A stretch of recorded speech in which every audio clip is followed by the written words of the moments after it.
ਇੱਕ international film festival ਹੁੰਦਾ ਹੈ, ਹਰ ਸਾਲ ਹੁੰਦਾ ਹੈ, ਔਰ ਇਸ ਵਾਰ ਜਿਹੜਾ ਇੰਟਰਨੈਸ਼ਨਲ ਫਿਲਮ ਫੈਸਟੀਵਲ ਹੈ ਗੋਆ ਦੇ ਵਿੱਚ ਸੀ। ਮਿਸਟਰ ਲੈਪਿਡ ਉਹਨੇ ਕਿਹਾ ਵੀ ਵਰ all of us means jury members disturbed and shocked by the 15th film Kashmir files। ਇੰਨਾ ਵਕਾਰ ਵਾਲਾ ਫਿਲਮ ਫੈਸਟੀਵਲ ਉਸ ਦੀ ਪਲੇਟਫਾਰਮ ਦੇ ਉੱਤੇ ਇਸ ਕਿਸਮ ਦੀ ਭੱਦੀ ਪ੍ਰੋਪੇਗੈਂਡਾ ਫਿਲਮ ਨੂੰ ਦਿਖਾਉਣਾ, ਇਹ ਤਾਂ ਸਾਨੂੰ ਇੱਕ ਸ਼ਰਮ ਆਉਣ ਵਾਲੀ ਗੱਲ ਸੀਗੀ। ਕਸ਼ਮੀਰ ਫਾਈਲਸ ਬਾਰੇ ਜਿਹੜੀ ਇਹਨਾਂ ਨੇ ਆਵਾਜ਼ ਦਬਾ ਦਿੱਤੀ ਸੀ, ਜਿਹੜੇ ਇਹਨੂੰ ਪ੍ਰੋਪੇਗੈਂਡਾ ਫਿਲਮ ਕਹਿੰਦੇ ਸੀ, ਉਹ ਜਿਹੜੇ ਨੇ ਉਹ ਇਹਨੇ ਬਿਲਕੁਲ ਜਿਹਨੂੰ ਕਹਿੰਦੇ ਨੇ ਕਿ ਚੁਰਾਹੇ ਦੇ ਵਿੱਚ ਇਹਨਾਂ ਦਾ ਭਾਂਡਾ ਫੋੜ ਕੇ ਇਹਨਾਂ ਨੂੰ ਟੋਟਲੀ ਐਕਸਪੋਜ਼ ਕੀਤਾ ਹੈ। ਜਿਉਂ ਹੀ ਇਹ ਸਾਰੀ ਲਾਈਨ ਆਉਂਦੀ ਹੈ ਕਿ ਜਿਹੜਾ ਇਜ਼ਰਾਈਲ ਦਾ ਐਂਬੈਸਡਰ ਹੈ ਇੰਡੀਆ ਦੇ ਵਿੱਚ, ਉਹ ਗੋਡਿਆਂ ਪਰਨੇ ਹੋ ਜਾਂਦਾ ਹੈ। ਕਹਿੰਦਾ ਕਿ ਇਨ ਇੰਡੀਅਨ ਕਲਚਰ ਦੇ ਸੇ that guest is like God. You have abused in the worst way the Indian invitation to chair the panel of judges, as well as the trust, respect, warm hospitality they have bestowed on you, Mr. Gillam.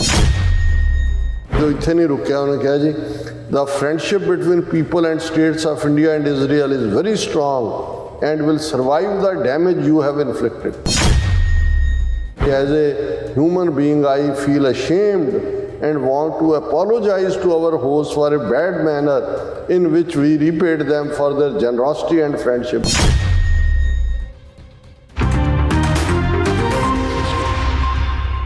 Waheguru ji ਕਾ ਖਾਲਸਾ, ਵਾਹਿਗੁਰੂ ਜੀ ਕੀ ਫਤਿਹ। ਅਸਲਾਮ ਵਾਲੇਕੁਮ, ਆਦਾਬ, ਅਰਜ਼। ਮੈਂ ਹਾਂ ਤੁਹਾਡੀ host Neelam Kaur ਤੇ ਮੈਂ TV84 ਦੇ ਸਾਰੇ ਦਰਸ਼ਕਾਂ ਤੇ ਸਰੋਤਿਆਂ ਨੂੰ ਜੀ ਆਇਆਂ ਕਹਿੰਦੀ ਹਾਂ ਪ੍ਰੋਗਰਾਮ ਸੱਚੋ ਸੱਚ ਵਿੱਚ, ਜਿਹੜੇ ਇਸ ਪ੍ਰੋਗਰਾਮ ਨਾਲ ਦੇਸ਼ਾਂ ਵਿਦੇਸ਼ਾਂ ਤੋਂ ਜੁੜ ਚੁੱਕੇ ਨੇ। ਖਾਲਸਾ ਅਫੇਅਰ ਸੈਂਟਰ ਦੇ ਸੰਚਾਲਕ Dr.Amarjit ਸਿੰਘ ਜੀ ਸਟੂਡੀਓ 'ਚ ਮੇਰੇ ਨਾਲ ਮੌਜੂਦ ਨੇ। ਉਹਨਾਂ ਨਾਲ ਗੱਲਬਾਤ ਕਰਕੇ ਅੱਜ ਦੇ ਅਹਿਮ ਇਸ਼ੂਜ਼ ਉੱਪਰ ਉਹਨਾਂ ਤੋਂ ਉਹਨਾਂ ਦਾ ਤਜ਼ੀਆ ਜਾਣਦੇ ਹਾਂ। ਜੀ ਡਾਕਟਰ ਸਾਹਿਬ, ਵਾਹਿਗੁਰੂ ਜੀ ਕਾ ਖਾਲਸਾ, ਵਾਹਿਗੁਰੂ ਜੀ ਕੀ ਫਤਿਹ। ਹਾਂਜੀ ਨੀਲਮ ਕੌਰ ਜੀ, ਤੁਹਾਨੂੰ ਵੀ ਤੇ ਦੁਨੀਆ ਭਰ 'ਚ ਬੈਠੇ ਸਾਡੇ ਬਹੁਤ ਹੀ ਪਿਆਰੇ ਸੋਹਣੇ ਸਿਆਣੇ TV84 ਦੇ ਵਿਊਅਰਸ ਨੂੰ ਵੀ ਵਾਹਿਗੁਰੂ ਜੀ ਕਾ ਖਾਲਸਾ, ਵਾਹਿਗੁਰੂ ਜੀ ਕੀ ਫਤਿਹ। ਤੇ ਸਾਡੇ ਬਹੁਤ ਹੀ ਪਿਆਰੇ ਮੁਸਲਮਾਨ ਭੈਣਾਂ ਭਰਾਵਾਂ ਨੂੰ अस्सलाम वालेकुम। जी डॉक्टर साहब, जी आया नु प्रोग्राम सच्चो सच विच बहुत शुक्रिया जी। डॉक्टर साहब, अज 29 नवंबर 2022 16 मगर नानकशाही संमत 554 का दिन है। तो डॉक्टर साहब, प्रोग्राम शुरू करने तो पहला ਅਸੀਂ ਆਪਣੇ ਦਰਸ਼ਕਾਂ ਤੇ ਸਰੋਤਿਆਂ ਨੂੰ ਹਮੇਸ਼ਾ ਤਰ੍ਹਾਂ ਦੱਸੀਏ ਵਿਊਅਰਸ ਆ, ਜੇ ਤੁਸੀਂ ਹੱਕ ਸੱਚ ਇਨਸਾਫ ਤੇ ਪੈਰਾ ਦਿੰਦਾ ਇੱਕੋ ਇੱਕ ਚੈਨਲ TV84 ਨੂੰ ਦੇਖਣਾ ਚਾਹੁੰਦੇ ਹੋ ਤਾਂ ਤੁਸੀਂ ਦੇਖ ਸਕਦੇ ਹੋ Spectrum cable, RCN cable, Bell Fibe cable Canada, roku, Jadoo box, ਸ਼ਾਵਾ, ਫੇਸਬੁੱਕ TV84 ਦੀ ਐਪ ਰਾਹੀਂ online streaming and IP box ਤੇ ਤੁਸੀਂ TV84 ਨੂੰ ਦੇਖ ਸਕਦੇ ਹੋ। ਵਿਊਅਰਸ, ਜੇ ਤੁਸੀਂ TV84 ਨਾਲ ਪ੍ਰੋਗਰਾਮ ਸੱਚੋ ਸੱਚ ਨਾਲ ਫੇਸਬੁੱਕ ਰਾਹੀਂ ਜੁੜੇ ਤਾਂ ਇਸ ਨੂੰ ਵੱਧ ਤੋਂ ਵੱਧ ਲਾਈਕ ਕਰੋ ਤੇ ਸ਼ੇਅਰ ਕਰੋ ਅਤੇ ਨਾਲ ਹੀ YouTube ਤੇ ਸਬਸਕ੍ਰਾਈਬ ਵੀ ਕਰੋ। ਇਹ ਵੀ ਦੱਸ ਦਿਓ ਕਿ ਤੁਸੀਂ TV84 ਦੀ ਐਪ ਨੂੰ ਐਂਡਰੋਇਡ ਐਂਡ ਐਪ ਸਟੋਰ ਤੇ ਡਾਊਨਲੋਡ ਕਰਕੇ ਜੋ TV84 ਦੀ ਲਾਈਵ ਸਟ੍ਰੀਮ ਹੈ ਉਸ ਨੂੰ ਤੁਸੀਂ 24 ਆਵਰਸ ਦੇਖ ਸਕਦੇ ਹੋ। ਸੋ ਵਿਊਅਰਸ, ਪ੍ਰੋਗਰਾਮ ਦੀ ਸ਼ੁਰੂਆਤ ਕਰਨ ਜਾ ਰਹੇ ਹਾਂ। ਪਹਿਲੇ ਐਮਸੀਕਿਊ ਬਾਰੇ ਆਪਾਂ ਗੱਲਬਾਤ ਕਰਾਂਗੇ, ਉਹ ਹੋਵੇਗਾ ਕਸ਼ਮੀਰ ਫਿਲਮ, ਜਿਹੜੀ ਕਸ਼ਮੀਰ ਫਾਈਲਸ ਫਿਲਮ ਹੈ ਉਸ ਦੇ ਬਾਰੇ ਕਿ ਗੋਆ ਵਿੱਚ ਹੋਏ ਇੰਟਰਨੈਸ਼ਨਲ ਫਿਲਮ ਫੈਸਟੀਵਲ ਦੇ ਜਿਊਰੀ ਮੁਖੀ ਨੇ ਕਸ਼ਮੀਰ ਫਾਈਲਸ ਫਿਲਮ ਨੂੰ ਇੱਕ ਘਟੀਆ ਪ੍ਰੋਪੇਗੈਂਡਾ ਫਿਲਮ ਜਿਹੜਾ ਉਹ ਦੱਸਿਆ ਹੈ। ਇਹ ਜਿਊਰੀ ਚੀਫ ਇੱਕ ਇਜ਼ਰਾਈਲੀ ਫਿਲਮ ਮੇਕਰ ਹੈ। ਸੋ ਇਸ ਨਾਲ ਭਾਰਤ ਤੇ ਇਜ਼ਰਾਈਲ ਦੇ ਸਬੰਧਾਂ ਵਿੱਚ ਵੀ ਖਿੱਚੋਤਾਣ ਜਿਹੜੀ ਬਣ ਗਈ ਹੈ। ਸੋ ਇਸ ਦੇ ਬਾਰੇ ਆਪਾਂ ਗੱਲਬਾਤ ਕਰਨ ਜਾ ਰਹੇ ਹਾਂ। ਸੋ ਅਸੀਂ ਚਾਹਾਂਗੇ ਕਿ ਤੁਸੀਂ ਇਸੇ ਤਰ੍ਹਾਂ ਬਣੇ ਰਹਿਣਾ, ਦੇਖਣ ਸੁਣਨ ਲਈ ਐਂਡ ਲਿਖਣ ਲਈ ਤੁਹਾਡਾ ਸਭ ਦਾ ਬਹੁਤ ਬਹੁਤ ਸ਼ੁਕਰੀਆ। ਜੀ ਡਾਕਟਰ ਸਾਹਿਬ, ਕੀ ਕਹਿਣਾ ਚਾਹੋਗੇ? ਦੇਖੋ, ਪ੍ਰੋਗਰਾਮ ਦੇ ਸ਼ੁਰੂ 'ਚ ਅਸੀਂ ਉਹਨਾਂ ਸਾਰੇ ਹੀ ਵਿਊਅਰਸ ਦਾ ਸ਼ੁਕਰੀਆ ਅਦਾ ਕਰਨਾ ਚਾਹੁੰਦੇ ਹਾਂ। ਅੱਛਾ, ਜਿਨ੍ਹਾਂ ਨੇ ਸਾਡੇ ਕੱਲ੍ਹ ਦੇ ਪ੍ਰੋਗਰਾਮ ਤੋਂ ਬਾਅਦ ਜਿੱਥੇ ਵਰਲਡ ਸਿੱਖ ਪਾਰਲੀਮੈਂਟ ਦੇ 2 ਰੋਜ਼ਾ ਸੈਸ਼ਨ ਦੀ ਤਾਰੀਫ ਕੀਤੀ, ਉੱਥੇ ਉਹਨਾਂ ਨੇ ਖਾਸ ਤੌਰ 'ਤੇ ਸਾਡੇ ਪਾਕਿਸਤਾਨੀ ਭਰਾਵਾਂ ਦੇ ਵੀ ਮੈਸੇਜਸ ਨੇ ਕਿ ਜਿਹੜਾ ਖਾਸ ਤੌਰ 'ਤੇ ਕਸ਼ਮੀਰ ਔਰ ਨਾਗਾਲੈਂਡ ਦੇ ਹੱਕ ਦੇ ਵਿੱਚ ਵੀ ਵਰਲਡ ਸਿੱਖ ਪਾਰਲੀਮੈਂਟ ਦਾ ਰੈਜ਼ੋਲੂਸ਼ਨ ਪਾਸ ਕਰਨਾ ਹੈ, ਉਸ ਨੂੰ ਵੀ ਸਰਾਹਿਆ ਗਿਆ। ਔਰ ਬਹੁਤ ਸਾਰਿਆਂ ਨੇ ਜਿਨ੍ਹਾਂ ਨੇ ਲਾਈਵ ਵੀ ਦੇਖਿਆ ਸੀ, ਸਾਡੇ ਵਿਊਅਰਸ ਨੇ, ਉਹਨਾਂ ਨੇ ਲਿਖਿਆ ਕਿ ਵਾਕਿਆ ਹੀ ਮਹਿਸੂਸ ਇਵੇਂ ਹੋ ਰਿਹਾ ਸੀ ਕਿ ਸਿੱਖ ਕੌਮ ਆਪਣੇ ਗੋਲ ਦੇ ਬਹੁਤ ਕਰੀਬ ਪਹੁੰਚ ਗਈ ਹੈ। ਔਰ ਸੱਚਮੁੱਚ ਅਸੀਂ ਉਸ ਡ੍ਰੀਮ ਨੂੰ, ਜਿਹੜਾ ਕਿ ਪਿਛਲੇ 38 ਸਾਲਾਂ ਦੇ ਵਿੱਚ 1.5 ਲੱਖ ਤੋਂ ਜ਼ਿਆਦਾ ਸ਼ਹੀਦਾਂ ਨੇ ਦੇਖਿਆ ਕਿ ਕੌਮ ਦਾ ਆਪਣਾ ਘਰ ਖਾਲਿਸਤਾਨ ਹੋਏ, ਇਉਂ ਲੱਗਦਾ ਸੀ ਕਿ ਜਿਵੇਂ ਉਹ ਡ੍ਰੀਮ ਸੱਚਾ ਹੋ ਰਿਹਾ। ਹਾਲਾਂ ਕੁਝ ਚੀਜ਼ਾਂ ਜਿਹੜੀਆਂ ਨੇ ਉਹ ਉਹਨੂੰ ਜਿਵੇਂ ਲਫ਼ਜ਼ ਸਿੰਬੋਲਿਕ ਨਾ ਵੀ ਕਹਾਂ, ਉਹ ਇਸ ਗੱਲ ਵੱਲ ਇਸ਼ਾਰਾ ਕਰਨ ਲਈ ਨੇ ਕਿ ਵੀ ਕੈਨ ਡੂ ਇਟ। ਅਸੀਂ ਪਹਿਲਾਂ ਵੀ ਲਗਭਗ 172 ਸਾਲ ਪਹਿਲਾਂ 1849 ਤੱਕ ਸਿੱਖ ਕੌਮ ਇੱਕ ਸੋਵਰਨ ਨੇਸ਼ਨ ਦੀ ਤਰ੍ਹਾਂ ਜਿਹੜੀ ਹੈ ਉਹ ਇੱਕ ਧਰਤੀ ਦੇ ਖਿੱਤੇ ਦੇ ਉੱਤੇ ਸਰਕਾਰੇ ਖਾਲਸਾ ਜੀਓ ਉਸ ਦੇ ਨਾਲ ਸਥਾਪਿਤ ਰਾਜ ਭਾਗ ਸੀ। ਔਰ ਉਸ ਤੋਂ ਪਹਿਲਾਂ ਲਗਭਗ ਇੱਕ ਸਦੀ ਸਿੱਖ ਆਪਣੀ ਸੋਵਰਨਿਟੀ ਦੇ ਲਈ ਬੜੀ ਫੀਅਰਸਲੀ ਔਰ 3-4 ਜਨਰੇਸ਼ਨਾਂ ਜਿੱਥੇ ਇੱਕ ਤੋਂ ਬਾਅਦ ਇੱਕ ਨਸਲਕੁਸ਼ੀ ਹੁੰਦੀ ਚਲੀ ਗਈ, ਘੱਲੂਘਾਰੇ ਵਰਤਦੇ ਰਹੇ, ਸਿੱਖ ਕੌਮ ਜੂਝੀ ਕਿਉਂਕਿ ਉਹਨਾਂ ਨੂੰ ਆਪਣੇ ਗੁਰੂ ਦੇ ਉੱਤੇ ਹਮੇਸ਼ਾ ਇਹ ਫੇਥ ਰਿਹਾ, ਭਰੋਸਾ ਰਿਹਾ ਕਿ ਸਾਨੂੰ ਗੁਰੂ ਨੇ ਬੌਰਨ ਹੀ, ਅਸੀਂ ਰਾਇਲ ਹੈ, ਅਸੀਂ ਬੌਰਨ ਬਾਦਸ਼ਾਹ ਹੈ, ਹਮ ਪਾਤਸ਼ਾਹੀ ਸਤਿਗੁਰ ਦੇਈ ਹੰਨੇ ਹੰਨੇ ਲਾਏ ਜੈ ਜੈ ਬਹਿ ਜ਼ਮੀਨ ਮਾਲ ਤਹਿ ਤਹਿ ਤਖਤ ਬਣਾ। ਇਸ ਲਈ ਭਾਈ ਰਤਨ ਸਿੰਘ ਭੰਗੂ ਜਿਨ੍ਹਾਂ ਨੇ ਸਾਡੇ 18ਵੀਂ ਸਦੀ ਦੇ ਮਿਸਲ ਪੀਰੀਅਡ ਦੇ ਇਤਿਹਾਸ ਦਾ ਮੁੱਖ ਸਰੋਤ ਪ੍ਰਾਚੀਨ ਪੰਥ ਪ੍ਰਕਾਸ਼ ਦਿੱਤਾ ਹੈ, ਪੰਥ ਦੀ ਝੋਲੀ ਪਾਇਆ, ਉਹ ਜਦੋਂ ਬਿਆਨਦੇ ਨੇ ਕਿ ਖਾਲਸਾ ਬਾਦਸ਼ਾਹ ਜਾਂ ਬਾਗੀ ਜਾਂ ਖਾਲਸਾ ਸੋਵਰਨ ਹੈ, ਬਾਦਸ਼ਾਹ ਦਾ ਮਾਲਕ ਹੈ, ਰਾਜ ਕਰੇਗਾ ਖਾਲਸਾ, ਤੇ ਜਾਂ ਉਹ ਉਸ ਬਾਦਸ਼ਾਹ ਦੇ ਲਈ ਲੜ ਰਿਹਾ। ਸੋ ਇਸ ਗੱਲ ਦੀ ਸਾਨੂੰ ਵੀ ਖੁਸ਼ੀ ਹੁੰਦੀ ਹੈ ਜਦੋਂ ਸਾਡੇ ਵਿਊਅਰਸ ਜਿਹੜੇ ਹਰ ਨਿੱਕੀ ਨਿੱਕੀ ਚੀਜ਼ ਨੂੰ ਵੀ ਧਿਆਨ ਨਾਲ ਦੇਖਦੇ ਨੇ, ਸੁਣਦੇ ਨੇ, ਉਸ ਦੇ ਉੱਤੇ ਆਪਣੀ ਟਿੱਪਣੀ ਵੀ ਕਰਦੇ ਨੇ। ਸਾਡੇ ਇੱਕ ਵਿਊਅਰ ਨੇ ਲਿਖਿਆ ਕੱਲ੍ਹ ਜਦੋਂ ਅਸੀਂ ਲਫ਼ਜ਼ ਇਹ ਕਿਹਾ ਕਿ ਸਰਕਾਰੀ ਨੈਰੇਟਿਵ, ਉਸ ਨੂੰ ਅਸੀਂ ਕਿਹਾ ਕਿ ਵੀ ਇਹ ਅਸੀਂ ਪੰਜਾਬੀ 'ਚ ਉਸ ਨੂੰ ਸਰਕਾਰੀ ਜਿਹੜਾ ਬਿਆਨੀਆਂ ਕਹਾਂਗੇ ਉਹਦੇ ਬਰਾਬਰ ਸਿੱਖ ਬਿਆਨੀਆਂ। ਤੇ ਇੱਕ ਸਾਡੇ ਵੀਰ ਨੇ ਲਿਖਿਆ ਕਿ ਇਹ ਬਿਆਨੀਆਂ ਸ਼ਬਦ ਨਹੀਂ ਪ੍ਰੋਪਰ ਹੈ, ਬਿਰਤਾਂਤ ਸਿਰਜਣਾ ਇਹ ਲਫ਼ਜ਼ ਹੈ। ਵੈਸੇ ਮੈਂ ਇਸ ਨੂੰ ਐਪਰੀਸ਼ੀਏਟ ਕਰਦਾ ਕਿ ਬਿਲਕੁਲ ਠੀਕ ਜੇ ਨੈਰੇਟਿਵ ਦਾ ਪੰਜਾਬੀ ਅਨੁਵਾਦ ਕਰਨਾ ਹੋਏ, ਪਰ ਮੈਨੂੰ ਕਈ ਵਾਰ ਹੁੰਦਾ ਹੈ ਕਿ ਵੀ ਕੁਛ ਲਫ਼ਜ਼ ਅਸੀਂ ਇੱਧਰ ਆਪਣੇ ਵਾਲੇ ਹਿੱਸੇ 'ਚ ਇੰਨੇ ਕਿ ਹਿੰਦੀ ਡੋਮੀਨੇਟਿੰਗ ਲੈ ਆਉਂਦੇ ਕਿ ਉਸ ਦਾ ਅਸਰ ਜਦੋਂ, ਕਿਉਂਕਿ ਸਾਡੇ ਵਿਊਅਰਸ ਦੇ ਵਿੱਚ ਦੋਵੇਂ ਹੀ ਪੰਜਾਬਾਂ ਦੇ ਵਾਸੀ ਸ਼ਾਮਲ ਨੇ, ਸੋ ਉਸ ਲਈ ਕਈ ਵਾਰੀ ਸਹਿਜ ਕਰਨ ਦੇ ਲਈ ਮੈਂ ਉਹ ਲਫ਼ਜ਼ ਜਿਹੜਾ ਦੋਵੇਂ ਪਾਸੇ ਸਮਝਿਆ ਜਾਏ ਉਸ ਨੂੰ ਬਿਆਨਦਾ, ਪਰ ਇਸ ਨੂੰ ਜਿਹੜਾ ਬਿਰਤਾਂਤ ਸਿਰਜਣਾ ਹੀ ਨੈਰੇਟਿਵ ਦਾ ਠੀਕ ਲਫ਼ਜ਼ ਹੈ। ਇਸੇ ਤਰ੍ਹਾਂ ਵਰਲਡ ਸਿੱਖ ਪਾਰਲੀਮੈਂਟ ਦੇ ਪਿਛਲੇ ਸੈਸ਼ਨ ਬਾਰੇ ਮੈਂ ਕਿਹਾ ਕਿ ਵੀ ਉਹ ਡਰਬੀ ਲੰਡਨ 'ਚ ਹੋਇਆ। ਸੋ ਜ਼ਾਹਰ ਹੈ ਕਿ ਸਾਡੇ ਲਈ ਤਾਂ ਜਦੋਂ ਅਸੀਂ ਯੂਕੇ ਕਹਿੰਦੇ ਲੰਡਨ ਹੀ ਮਤਲਬ ਹੈ, ਪਰ ਡਰਬੀ ਵੱਖ ਸ਼ਹਿਰ ਹੈ, ਲੰਡਨ ਨਹੀਂ ਹੈ, ਯੂਕੇ ਦਾ ਸ਼ਹਿਰ ਹੈ। ਤੇ ਮੈਨੂੰ ਉਹ ਪੜ੍ਹਦੇ ਇੱਕ ਵੀਰ ਨੇ ਲਿਖਿਆ ਕਿ ਜੀ ਡਰਬੀ ਯੂਕੇ, ਤੇ ਮੈਨੂੰ ਖਿਆਲ ਆਇਆ ਕਿ ਵੀ ਇਹ 70ਵਿਆਂ ਦੇ ਵਿੱਚ ਇੱਕ ਜੋਕ ਸੁਣਾਇਆ ਜਾਂਦਾ ਸੀ ਕਿ ਹੁਸ਼ਿਆਰਪੁਰ ਜਿਹੜਾ ਦੁਆਬਾ ਰੀਜਨ ਹੈ, ਹੁਸ਼ਿਆਰਪੁਰ ਜਲੰਧਰ, ਉੱਥੋਂ ਸਭ ਤੋਂ ਜ਼ਿਆਦਾ ਲੋਕ ਜਿਹੜੇ ਨੇ ਬਾਹਰ ਆਏ, ਖਾਸ ਤੌਰ 'ਤੇ ਯੂਬਾ ਸਿਟੀ, ਫਰੈਜ਼ਨੋ, ਸੈਂਟਰਲ ਬੈਲਟ ਦੇ ਵਿੱਚ। ਤੇ ਕੋਈ ਮੁਬਾਰਕਬਾਦ ਦੇਣ ਗਿਆ ਮਾਤਾ ਨੂੰ, ਉਹਦੇ ਪੁੱਤਰ ਦਾ ਵੀਜ਼ਾ ਲੱਗ ਗਿਆ ਸੀ ਅਮਰੀਕਾ ਦਾ। ਉਹਨੇ ਕਿਹਾ ਕਿ ਮਾਤਾ ਜੀ ਵਧਾਈਆਂ ਹੋਣ, ਮੁੰਡਾ ਅਮਰੀਕਾ ਚੱਲਿਆ। ਤੇ ਮਾਤਾ ਨੇ ਕਿਹਾ ਵੀ ਨਹੀਂ ਨਹੀਂ, ਅਮਰੀਕਾ ਨਹੀਂ, ਉਹ ਯੂਬਾ ਸਿਟੀ ਚੱਲਿਆ। ਹਾਂ, ਤੂੰ ਐਵੇਂ ਨਾ ਕਿਹਾ, ਯੂਬਾ ਸਿਟੀ ਦਾ ਲੱਗਾ। ਤੇ ਉਹਨਾਂ ਦੇ ਲਈ ਉੱਥੇ ਬੈਠਿਆਂ ਲਈ ਯੂਬਾ ਸਿਟੀ ਅਮਰੀਕਾ ਹੁੰਦਾ ਸੀ। ਸੋ ਅਸੀਂ ਸਾਡੇ ਲਈ ਜਦੋਂ ਅਸੀਂ ਲੰਡਨ ਦੇ ਕਹਿੰਦੇ ਇੰਗਲੈਂਡ ਦਾ ਮਤਲਬ ਲੰਡਨ ਹੈ, ਲੰਡਨ ਦਾ ਮਤਲਬ ਇੰਗਲੈਂਡ ਹੈ। ਪਰ ਮੈਨੂੰ ਇਸ ਗੱਲ ਦੀ ਖੁਸ਼ੀ ਹੈ ਕਿ ਸਾਡੇ ਵਿਊਅਰਸ ਹਰ ਗੱਲ ਨੂੰ ਬਹੁਤ ਧਿਆਨ ਦੇ ਨਾਲ ਨੋਟਿਸ ਕਰਦੇ ਨੇ, ਔਰ ਉਹਨਾਂ ਦਾ ਜਿਹੜਾ ਕੋਈ ਵੀ ਦਿੱਤਾ ਸੁਝਾਅ ਹੈ ਜਾਂ ਉਹਨਾਂ ਦੀ ਕੀਤੀ ਕਰੈਕਸ਼ਨ ਹੈ, ਉਹ ਸਾਨੂੰ ਵੀ ਇਹ ਸਾਬਤ ਕਰਦੀ ਹੈ, ਜਿਵੇਂ ਮੈਂ ਅਕਸਰ ਕਹਿੰਦਾ ਵੀ ਅਸੀਂ ਤਾਂ ਵਿਦਿਆਰਥੀ ਹਾਂ, ਤਾਲਿਬੇ ਇਲਮ ਹੈ, ਰੋਜ਼ਾਨਾ ਅਸੀਂ ਕੁਛ ਨਾ ਕੁਛ ਸਿੱਖਦੇ ਹਾਂ। ਹੋਰ ਵੀ ਬਹੁਤ ਸਾਰੀਆਂ ਜਿਹੜੀਆਂ ਨੇ ਤਜਵੀਜ਼ਾਂ ਹੁੰਦੀਆਂ ਨੇ, ਅਸੀਂ ਕਈ ਵਾਰ ਉਹਨਾਂ ਨੂੰ ਡਿਸਕਸ ਨਹੀਂ ਕਰਦੇ ਵਕਤ ਕਰਕੇ, ਪਰ ਫਿਰ ਮੇਰਾ ਇਕਰਾਰ ਵੀ ਹੁੰਦਾ ਬਹੁਤ ਵਾਰੀ ਕਿ ਅਸੀਂ ਉਹਨਾਂ ਨੂੰ ਕਰਿਆ ਕਰਾਂਗੇ। ਸੋ ਪਹਿਲਾਂ ਅਸੀਂ ਇਹਨਾਂ ਦੋਨਾਂ ਵੀਰਾਂ ਦਾ ਵੀ ਸ਼ੁਕਰੀਆ ਅਦਾ ਕਰਦੇ ਹਾਂ। ਕੁਛ ਫੀਲਡ ਜਿਨ੍ਹਾਂ ਬਾਰੇ ਮੈਂ ਬਹੁਤੀ ਗੱਲ ਕਰਨਾ ਨਹੀਂ ਚਾਹੁੰਦਾ ਹੁੰਦਾ, ਕਿਉਂਕਿ ਉਹ ਮੇਰਾ ਫੀਲਡ ਆਫ ਇੰਟਰਸਟ ਵੀ ਨਹੀਂ ਹੈ। ਪਰ ਜਦੋਂ ਕੋਈ ਚੀਜ਼ ਮੀਡੀਆ ਦੇ ਵਿੱਚ ਆ ਕੇ ਸਿਆਸੀ ਖਬਰਾਂ ਦੀ ਥਾਂ ਲੈ ਲੈਂਦੀ ਹੈ, ਤੇ ਉਹ ਫਿਰ ਭਾਵੇਂ ਫਿਲਮੀ ਦੁਨੀਆ ਦੀ ਹੋਏ, ਉਸ ਦੇ ਉੱਤੇ ਗੱਲ ਕਰਨੀ ਬਣਦੀ ਹੈ। ਬਿਲਕੁਲ, ਜਿਵੇਂ ਸਿੱਖ ਹਲਕਿਆਂ ਦੇ ਵਿੱਚ ਅੱਜ ਕੱਲ੍ਹ ਕਾਫੀ ਚਰਚਾ ਜਿਹੜੀ ਹੈ ਫਿਲਮ ਦਾਸਤਾਨੇ ਸਰਹੰਦ ਨੂੰ ਲੈ ਕੇ ਹੈ। ਇਸੇ ਤਰ੍ਹਾਂ ਜਦੋਂ ਚਾਰ ਸਾਹਿਬਜ਼ਾਦੇ ਐਨੀਮੇਟਡ ਫਿਲਮ ਆਈ ਉਦੋਂ ਵੀ ਇਸ ਦੇ ਉੱਤੇ ਕਾਫੀ ਫਾਰ ਐਂਡ ਅਗੇਂਸਟ ਜਿਹੜੇ ਨੇ ਉਹ ਸਨ ਸਾਡੇ ਵੀਰ ਦਲੀਲਾਂ ਦੇ ਕੇ। ਔਰ ਇਸੇ ਤਰ੍ਹਾਂ ਈਵਨ ਇੱਕ ਫਿਲਮ ਜਿਸ ਦੇ ਉੱਤੇ ਤਾਂ ਪੂਰੀ ਫਿਰ ਭਾਵੇਂ ਅਕਾਲ ਤਖਤ ਦੇ ਜਥੇਦਾਰਾਂ ਨੇ ਪਹਿਲਾਂ ਲਿਫਾਫਾ ਫੜ ਕੇ ਉਸ ਨੂੰ ਅਪਰੂਵ ਕੀਤਾ ਹੋਇਆ ਸੀ, ਲੇਕਿਨ ਬਾਅਦ 'ਚ ਉਹਨਾਂ ਨੇ ਡਿਸਟੈਂਸ ਕੀਤਾ ਔਰ ਵਿਰੋਧ ਹੋਇਆ ਔਰ ਪੰਜਾਬ 'ਚੋਂ ਫਲॉप ਵੀ ਹੋਈ। ਹਾਲਾਂ ਨੈਟਫਲਿਕਸ ਔਰ ਦੂਸਰੇ ਤੀਸਰੇ ਤੇ ਸ਼ਾਇਦ ਇੱਥੇ ਬਾਹਰ ਥੀਏਟਰ 'ਚ ਵੀ ਚੱਲੀ, ਜਿਹੜੀ ਨਾਨਕ ਸ਼ਾਹ ਫਕੀਰ ਦੇ ਥੱਲੇ। ਸੋ ਇਹ ਸਾਡੇ ਹਲਕਿਆਂ ਦੀ ਡਿਬੇਟ ਦਾ ਰੀਜ਼ਨ ਤਾਂ ਡਿਫਰੈਂਟ ਹੈ, ਲੇਕਿਨ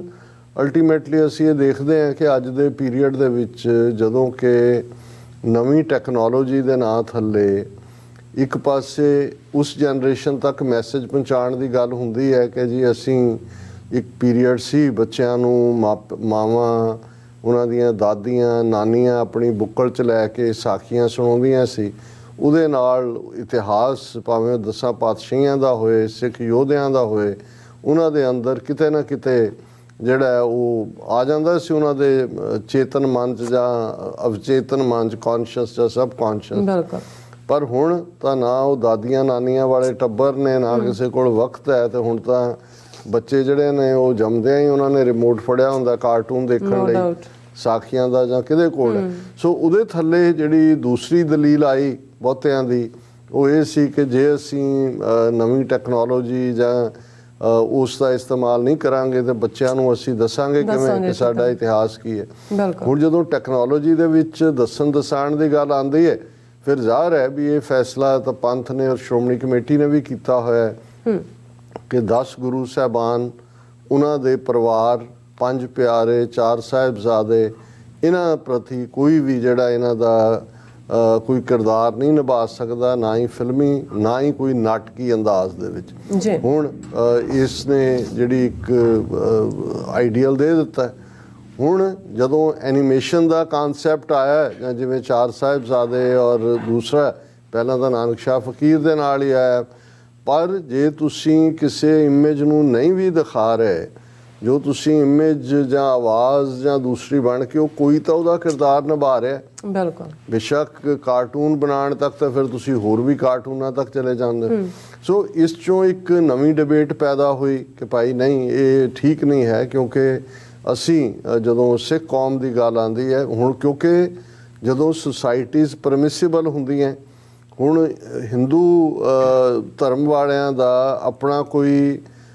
ਇਸ ਕਿਸਮ ਦੀ ਤਾਂ ਨਹੀਂ, ਉਹ ਤਾਂ ਰਾਦਰ ਰਾਮ ਸ਼ਿਵ ਜੀ ਦੂਜੇ ਤੀਜੇ ਬਣ ਕੇ ਉਹ ਤਾਂ ਰਾਮਲੀਲਾ ਹੀ ਉਹਨਾਂ ਦੀ ਸਾਰੀ ਇਹ ਹੁੰਦੀ ਹੈ ਜਿਹਦੇ 'ਚ ਕਿ ਸਾਰਿਆਂ ਦੇ ਕਿਰਦਾਰ ਨਿਭਾਏ ਜਾਂਦੇ ਨੇ। ਹਾਲਾਂ ਪਿਛਲੇ ਹਫ਼ਤੇ ਹੀ ਮੈਂ ਇੱਕ ਸੋਸ਼ਲ ਮੀਡੀਆ 'ਤੇ ਦੇਖ ਰਿਹਾ ਸੀ ਵੀ ਕੋਈ ਨੌਜਵਾਨ ਸ਼ਿਵ ਜੀ ਦਾ ਜਿਵੇਂ ਦੀ ਇਹਨਾਂ ਨੇ ਇਮੈਜੀਨੇਸ਼ਨ ਕਲਪੀ ਹੋਈ ਹੈ, ਜਟਾਵਾਂ ਰੱਖੀਆਂ ਹੈ ਔਰ ਸਵਾਹ ਮਲੀ ਹੈ, ਔਰ ਦੂਸਰਾ ਉਹ ਉਹਨੇ ਵੇਸ਼-ਭੂਸ਼ਾ ਧਾਰਨ ਕੀਤੀ ਹੋਈ ਹੈ ਔਰ ਕਿਸੇ ਚੌਂਕ 'ਚ ਖਲੋ ਕੇ ਲੋਕ ਜਿਹੜੇ ਆਉਂਦੇ ਜਾਂਦੇ ਉਹਨਾਂ ਨਾਲ ਫੋਟੋਆਂ ਲੁਹਾਉਣ ਦਾ ਔਰ 2-2 ਰੁਪਈਏ 4-4 ਰੁਪਈਏ ਜੋ ਵੀ ਲੈ ਰਿਹਾ, ਤੇ ਉਹਦੇ ਕੋਲ ਕੋਈ ਆ ਕੇ ਹਿੰਦੂ ਬਜ਼ੁਰਗ ਹੀ ਉਹਨੂੰ ਝੰਜੋੜਦਾ ਕਿ ਸ਼ਰਮ ਕਰੋ, ਤੁਸੀਂ ਹਿੰਦੂ ਧਰਮ ਦਾ ਮਜ਼ਾਕ ਉਡਾ ਰਹੇ ਹੋ, ਕਦੇ ਸਿੱਖਾਂ ਨੂੰ ਦੇਖਿਆ ਐਵੇਂ ਕਰਦੇ ਆ ਜਾਂ ਕਦੇ ਮੁਸਲਮਾਨਾਂ ਨੂੰ ਦੇਖਿਆ। ਸੋ ਇੱਕ ਪਾਸੇ ਤਾਂ ਅਸੀਂ ਜਦੋਂ ਇਸ ਕਿਸਮ ਦੀ ਗੱਲ ਸੁਣਦੇ ਹਾਂ ਫਿਰ ਫਖਰ ਵੀ ਮਹਿਸੂਸ ਹੁੰਦਾ ਹੈ, ਪਰ ਜਦੋਂ ਤੁਸੀਂ ਡੋਮੀਨੇਟ ਜਾਂ ਮੈਜੋਰਿਟੀ ਕਲਚਰ ਵੱਲ ਦੇਖਦੇ ਹੋ ਔਰ ਉਹਨਾਂ ਦੀ ਇੱਕ ਪਰਮਿਸਿਬਿਲਿਟੀ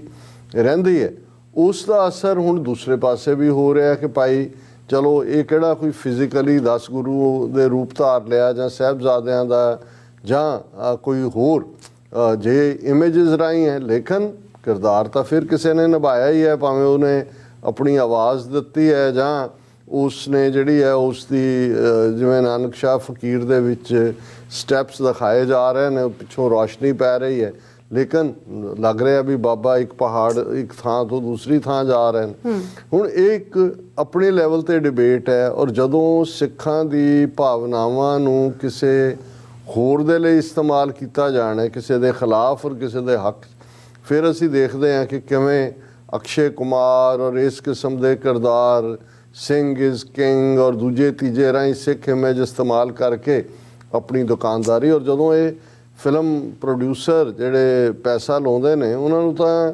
ਕਿਤੋਂ ਕੁਛ ਚਾਹੀਦਾ ਹੁੰਦਾ, ਉਹਦੇ 'ਚ ਜਿਹੜਾ ਆਪਣਾ ਕੰਮ ਕੱਢ ਲੈਂਦੇ ਨੇ। ਇਵੇਂ ਹੀ ਸਾਰਾ ਗੜੀ ਦੇ ਨਾਂ ਦੇ ਉੱਤੇ ਜਿਸ ਕਿਸਮ ਦੀਆਂ ਸੀਰੀਜ਼ ਔਰ ਦੂਜੀਆਂ ਤੀਜੀਆਂ, ਉਹ ਵੀ ਅੱਜ ਦੇ ਪੀਰੀਅਡ 'ਚ ਦੱਸਣ ਦੇ ਲਈ ਕਿ ਜਿਵੇਂ ਸਿੱਖ ਬਹੁਤ ਵਫਾਦਾਰ ਨੇ ਭਾਰਤ ਮਾਤਾ ਦੇ, ਔਰ ਉਹਨਾਂ ਨੇ ਜਿਹੜਾ ਅਫਗਾਨ ਕਬੀਲਿਆਂ ਜਾਂ ਮੁਸਲਮਾਨਾਂ ਦੇ ਖਿਲਾਫ ਇਹ ਜੰਗ ਜਿੱਤੀ, ਉਹ ਜੰਗ। ਈਵਨ ਮਹਾਰਾਜਾ ਰਣਜੀਤ ਸਿੰਘ ਨੂੰ ਭਾਰਤ ਭਗਤ ਬਣਾਉਣ ਦੀ ਕੋਸ਼ਿਸ਼ ਜਿੰਨੇ ਕੁ ਵੀ ਇਹਨਾਂ ਦੇ ਉਸ ਦੇ ਉੱਤੇ ਵੀ ਜਿਹੜੀਆਂ ਵੀਡੀਓਜ਼ ਜਾਂ ਕੁਛ ਹੋਰ ਬਣਾਈਆਂ ਜਾਂਦੀਆਂ। ਹਾਲਾਂ ਮਹਾਰਾਜਾ ਰਣਜੀਤ ਸਿੰਘ ਦੇ ਵੇਲੇ ਭਾਰਤ ਨਾਂ ਦਾ ਕੋਈ ਮੁਲਕ ਨਹੀਂ ਸੀ ਐਗਜ਼ਿਸਟ ਕਰਦਾ। ਮਹਾਰਾਜਾ ਰਣਜੀਤ ਸਿੰਘ ਸ਼ੇਰੇ ਪੰਜਾਬ ਦਾ ਉਹ ਰਾਜਾ, ਉਹਦੇ ਸੂਬੇ ਜਿਹੜੇ ਨੇ ਲਾਹੌਰ, ਮੁਲਤਾਨ, ਕਸ਼ਮੀਰ, ਪਸ਼ਾਵਰ ਔਰ ਸਰਕਾਰੇ ਖਾਲਸਾ ਜੀਓ। ਔਰ ਇੱਕ ਪਾਸੇ ਜਿਹੜਾ ਜਦੋਂ ਅੰਗਰੇਜ਼ ਅੱਗੇ ਕਰਦੇ ਨੇ ਜਿਹੜੇ ਪੰਜਾਬ ਨੂੰ ਗੁਲਾਮ ਬਣਾਉਣ ਆਉਂਦੇ ਨੇ, ਤੇ ਸ਼ਾਹ ਮੁਹੰਮਦ ਉੱਤੇ ਕਹਿੰਦਾ ਜੰਗ ਹਿੰਦ ਪੰਜਾਬ ਦਾ ਹੋਣ ਲੱਗਾ, ਦੋਵੇਂ ਪਾਤਸ਼ਾਹੀ ਫੌਜਾਂ ਭਾਰੀਆਂ ਨੇ। ਸੋ ਮਹਾਰਾਜਾ ਰਣਜੀਤ ਸਿੰਘ ਭਾਰਤ ਦਾ ਰਾਖਾ ਕਿੱਥੋਂ ਬਣ ਗਿਆ ਜਾਂ ਭਾਰਤ ਮਾਤਾ ਦਾ ਪੁੱਤਰ ਕਿਵੇਂ ਬਣ ਗਿਆ? ਸਿੱਖ ਕੌਮ ਤਾਂ ਫਖਰ ਕਰਦੀ ਹੈ ਕਿ ਸਿੱਖ ਸੋਵਰਨਿਟੀ ਜਿਹੜੀ ਜਿਹਦੇ ਲਈ 100 ਸਾਲ ਸਿੱਖ ਜੂਝੇ, ਉਸ ਸੋਵਰਨਿਟੀ ਲਈ ਲੜਦਿਆਂ ਸ਼ੁਕਰ ਚੱਕੀਆ ਮਿਸਲ ਜਿਸ ਨੂੰ ਸਰ ਚੜ੍ਹਤ ਸਿੰਘ ਨੇ ਫਾਊਂਡ ਕੀਤਾ, ਗੁਜਰਾਂਵਾੜਾ ਜਿਹਦਾ ਹੈੱਡਕੁਆਟਰ ਸੀ, ਫਿਰ ਉਸ ਦੇ ਬੇਟੇ ਮਹਾਨ ਸਿੰਘ ਨੇ ਅੱਗੇ ਤੋਰਿਆ, ਫਿਰ ਉਹਦਾ ਲੜਕਾ ਮਹਾਰਾਜਾ ਰਣਜੀਤ ਸਿੰਘ। ਐਂਡ ਇਵੈਂਚੁਅਲੀ ਸਿੱਖ ਰਾਜ ਦੀ ਜਦੋਂ ਅਸੀਂ ਗੱਲ ਕਰਦੇ ਹਾਂ, ਸਰਕਾਰੇ ਖਾਲਸਾ ਜੀ ਉਹਦੀ ਗੱਲ ਕਰਦੇ। ਪਰ ਹੁਣ ਜਦੋਂ ਕਿ ਜਿਨ੍ਹਾਂ ਦੇ ਕੋਲ ਇਹ ਮਾਸ ਮੀਡੀਆ ਦਾ ਕੰਟਰੋਲ ਹੈ, ਉਹ ਬੇਸ਼ੱਕ ਆਪਣੀਆਂ ਵੀਡੀਓਜ਼ ਬਣਾ ਕੇ ਉਸ ਕਿਸਮ ਦਾ ਨੈਰੇਟਿਵ ਜਿਹੜਾ ਹੈ ਉਹ ਬਿਰਤਾਂਤ ਸਿਰਜਣ ਦੀ ਕੋਸ਼ਿਸ਼ ਕਰਨ, ਜਾਂ ਫਿਲਮੀ ਦੁਨੀਆ ਰਾਹੀਂ। ਔਰ 47 ਤੋਂ ਬਾਅਦ ਤਾਂ ਵਰਤਾਰਾ ਇਹੀ ਰਿਹਾ ਵੀ ਸਿੱਖਾਂ ਨੂੰ ਰਿਡੀਕਿਊਲ ਕੀਤਾ ਗਿਆ। ਜਿਹੜੀ ਇਹ ਸਾਰੀ ਮੁੰਬਈਆ ਫਿਲਮ ਇੰਡਸਟਰੀ ਵੱਲੋਂ ਟੈਕਸੀ ਡਰਾਈਵਰ ਬਣਾਤਾ, ਜੋਕਰ ਬਣਾਤਾ, ਜਿਹੜਾ ਉਹ ਕੰਮ ਅਕਲ ਦਿਖਾਉਣ ਵਾਲੇ ਕਿਰਦਾਰ ਦਿੱਤੇ। ਪਰ ਜਦੋਂ ਹੌਲੀ ਜਿਹੜਾ ਵਕਤ ਬਦਲਿਆ ਔਰ 80s ਤੱਕ ਵੀ ਉਹੀ ਕਿਰਦਾਰ ਰਿਹਾ, ਕਿਸ ਕਿਸਮ ਦਾ ਜਿਹੜਾ ਉਹਨਾਂ ਦੀਆਂ ਫਿਲਮਾਂ ਜਿਹੜੀਆਂ ਸਿੱਖਾਂ ਨੂੰ ਦਹਿਸ਼ਤਗਰਦੀ ਵਾਲੇ ਰੂਪ 'ਚ ਪ੍ਰੈਜ਼ੈਂਟ ਕਰਦੀਆਂ ਰਹੀਆਂ। ਲੇਕਿਨ ਜਦੋਂ ਉਹਨਾਂ ਨੂੰ ਲੱਗਾ, ਇੱਕ ਦੋ ਫਿਲਮਾਂ ਐਸੀਆਂ ਆਈਆਂ ਜਿਨ੍ਹਾਂ ਨੇ ਬਿਜ਼ਨਸ ਫਿਰ ਸਿੱਖਾਂ ਦਾ ਇੱਕ ਪੋਜ਼ਿਟਿਵ ਇਮੇਜ ਬਣਾਉਣ ਦੇ ਥੱਲੇ ਉਹ ਵੀ ਭਾਰਤ ਦੇ ਖਾਤੇ 'ਚ ਭੁਗਤਾਨ ਦਾ। ਸੋ ਸਾਡੀ ਤਾਂ ਇਹ ਹੁਣ ਜਦੋਂ ਜਿਵੇਂ ਇਹ ਦਾਸਤਾਨੇ ਸਰਹੰਦ ਦੀ ਡਿਬੇਟ ਚੱਲ ਰਹੀ ਹੈ, ਔਰ ਈਵਨ ਇਸ ਸਾਰੇ ਦੇ ਚੱਲਦਿਆਂ ਪੰਜਾਬ ਦੇ ਵਿੱਚ ਜਿਹੜਾ ਪੰਜਾਬ ਗੌਰਮੈਂਟ ਦਾ ਡਾਇਰੈਕਟਿਵ ਆਇਆ ਜੀ, ਹਥਿਆਰਾਂ ਦਾ ਡਿਸਪਲੇ ਨਹੀਂ, ਸੋਸ਼ਲ ਮੀਡੀਆ ਜਿਨ੍ਹਾਂ ਨੇ ਪਾਈਆਂ ਨੇ 3 ਦਿਨ ਦਾ ਗ੍ਰੇਸ ਪੀਰੀਅਡ ਹੈ, ਉਹਨੂੰ ਹਟਾ ਲਓ। ਜਿਹੜੇ ਨੇ ਗਨ ਕਲਚਰ ਨੂੰ ਪ੍ਰਮੋਟ ਕਰਨ ਵਾਲੇ ਗਾਣੇ ਦੂਜੇ ਤੀਜੇ ਹਟਾ ਲਓ। ਵੀ ਪਹਿਲੀ ਗੱਲ ਤਾਂ ਇਹ ਹੈ ਕਿ ਵੀ ਸਿੰਪਲੀ ਜਿਹੜੀਆਂ ਫਿਲਮਾਂ ਜਿਨ੍ਹਾਂ ਰਾਹੀਂ ਤੁਹਾਡੇ ਪ੍ਰੋਡਿਊਸਰਾਂ ਨੇ ਪੈਸੇ ਬਣਾਏ, ਗਨ ਕਲਚਰ ਨੂੰ ਕੋਈ ਵੀ ਫਿਲਮ ਭਾਰਤ ਦੀ ਮੁੰਬਈ 'ਚ ਬਣਨ ਵਾਲੀ, ਉਹਦੇ 'ਚ 2 ਘੰਟੇ ਦੀ ਜੇ ਫਿਲਮ ਹੈ ਤਾਂ 1 ਘੰਟਾ ਉਹਦੇ 'ਚ ਵਾਇਲੈਂਸ ਹੀ ਹੁੰਦੀ ਹੈ ਝੂਠੀ। ਹੁਣ ਉਹ ਕਿਹਨੂੰ ਤੁਸੀਂ ਉਹਨਾਂ 'ਤੇ ਪਾਬੰਦੀਆਂ ਲਾਓ ਜੇ ਤੁਹਾਨੂੰ ਇੰਨਾ ਹੀ ਲੱਗਦਾ ਹੈ ਕਿ ਵੀ ਵਾਇਲੈਂਸ, ਗਨਸ ਦੂਜੇ ਤੀਜੇ ਇਹ ਹੈ। ਔਰ ਜਿਹੜੇ ਖੁਦ ਉਸ ਕਿਸਮ ਦੀ ਪ੍ਰਮੋਸ਼ਨ 'ਚੋਂ ਪੈਸੇ ਬਣਾਉਂਦੇ ਨੇ, ਹੁਣ ਕਿਉਂਕਿ ਸਿੱਖਾਂ ਦੀ ਫਰੀਡਮ ਦੀ ਇੰਪਲਸ ਨੂੰ ਦਬਾਉਣਾ, ਪੰਜਾਬ 'ਚ ਸਿੱਖਾਂ ਨੂੰ ਨਿਹੱਥੇ ਕਰਕੇ ਮਾਰਨਾ, ਔਰ ਈਵਨ ਉਹਨਾਂ ਦੇ ਲਾਇਸੈਂਸ ਵੈਪਨਸ ਬਾਰੇ ਵੀ DGP ਦਾ ਕਹਿਣਾ ਕਿ ਜੀ ਮੈਜੋਰਟੀ ਜਿਹੜੇ ਨੇ ਉਹਨਾਂ ਦੇ ਐਡਰੈਸ ਝੂਠੇ ਨੇ। ਮਤਲਬ ਇਹ ਹੈ ਵੀ ਤੁਸੀਂ ਜਿਨ੍ਹਾਂ ਨੇ ਲਾਇਸੈਂਸ ਲਏ ਹੋਏ ਨੇ ਉਹਨਾਂ ਦੇ ਵੀ ਲਾਇਸੈਂਸ ਕੈਂਸਲ ਕਰਨ ਦੀ ਲਾਈਨ ਹੈ। ਹੁਣ ਇੱਕ ਪਾਸੇ ਤਾਂ ਜੇ ਸਰਕਾਰ ਇਸ ਗੱਲ ਤੇ ਆ ਗਈ ਕਿ ਵੀ ਇਹਨਾਂ 'ਤੇ ਪਾਬੰਦੀ ਲਾਓ,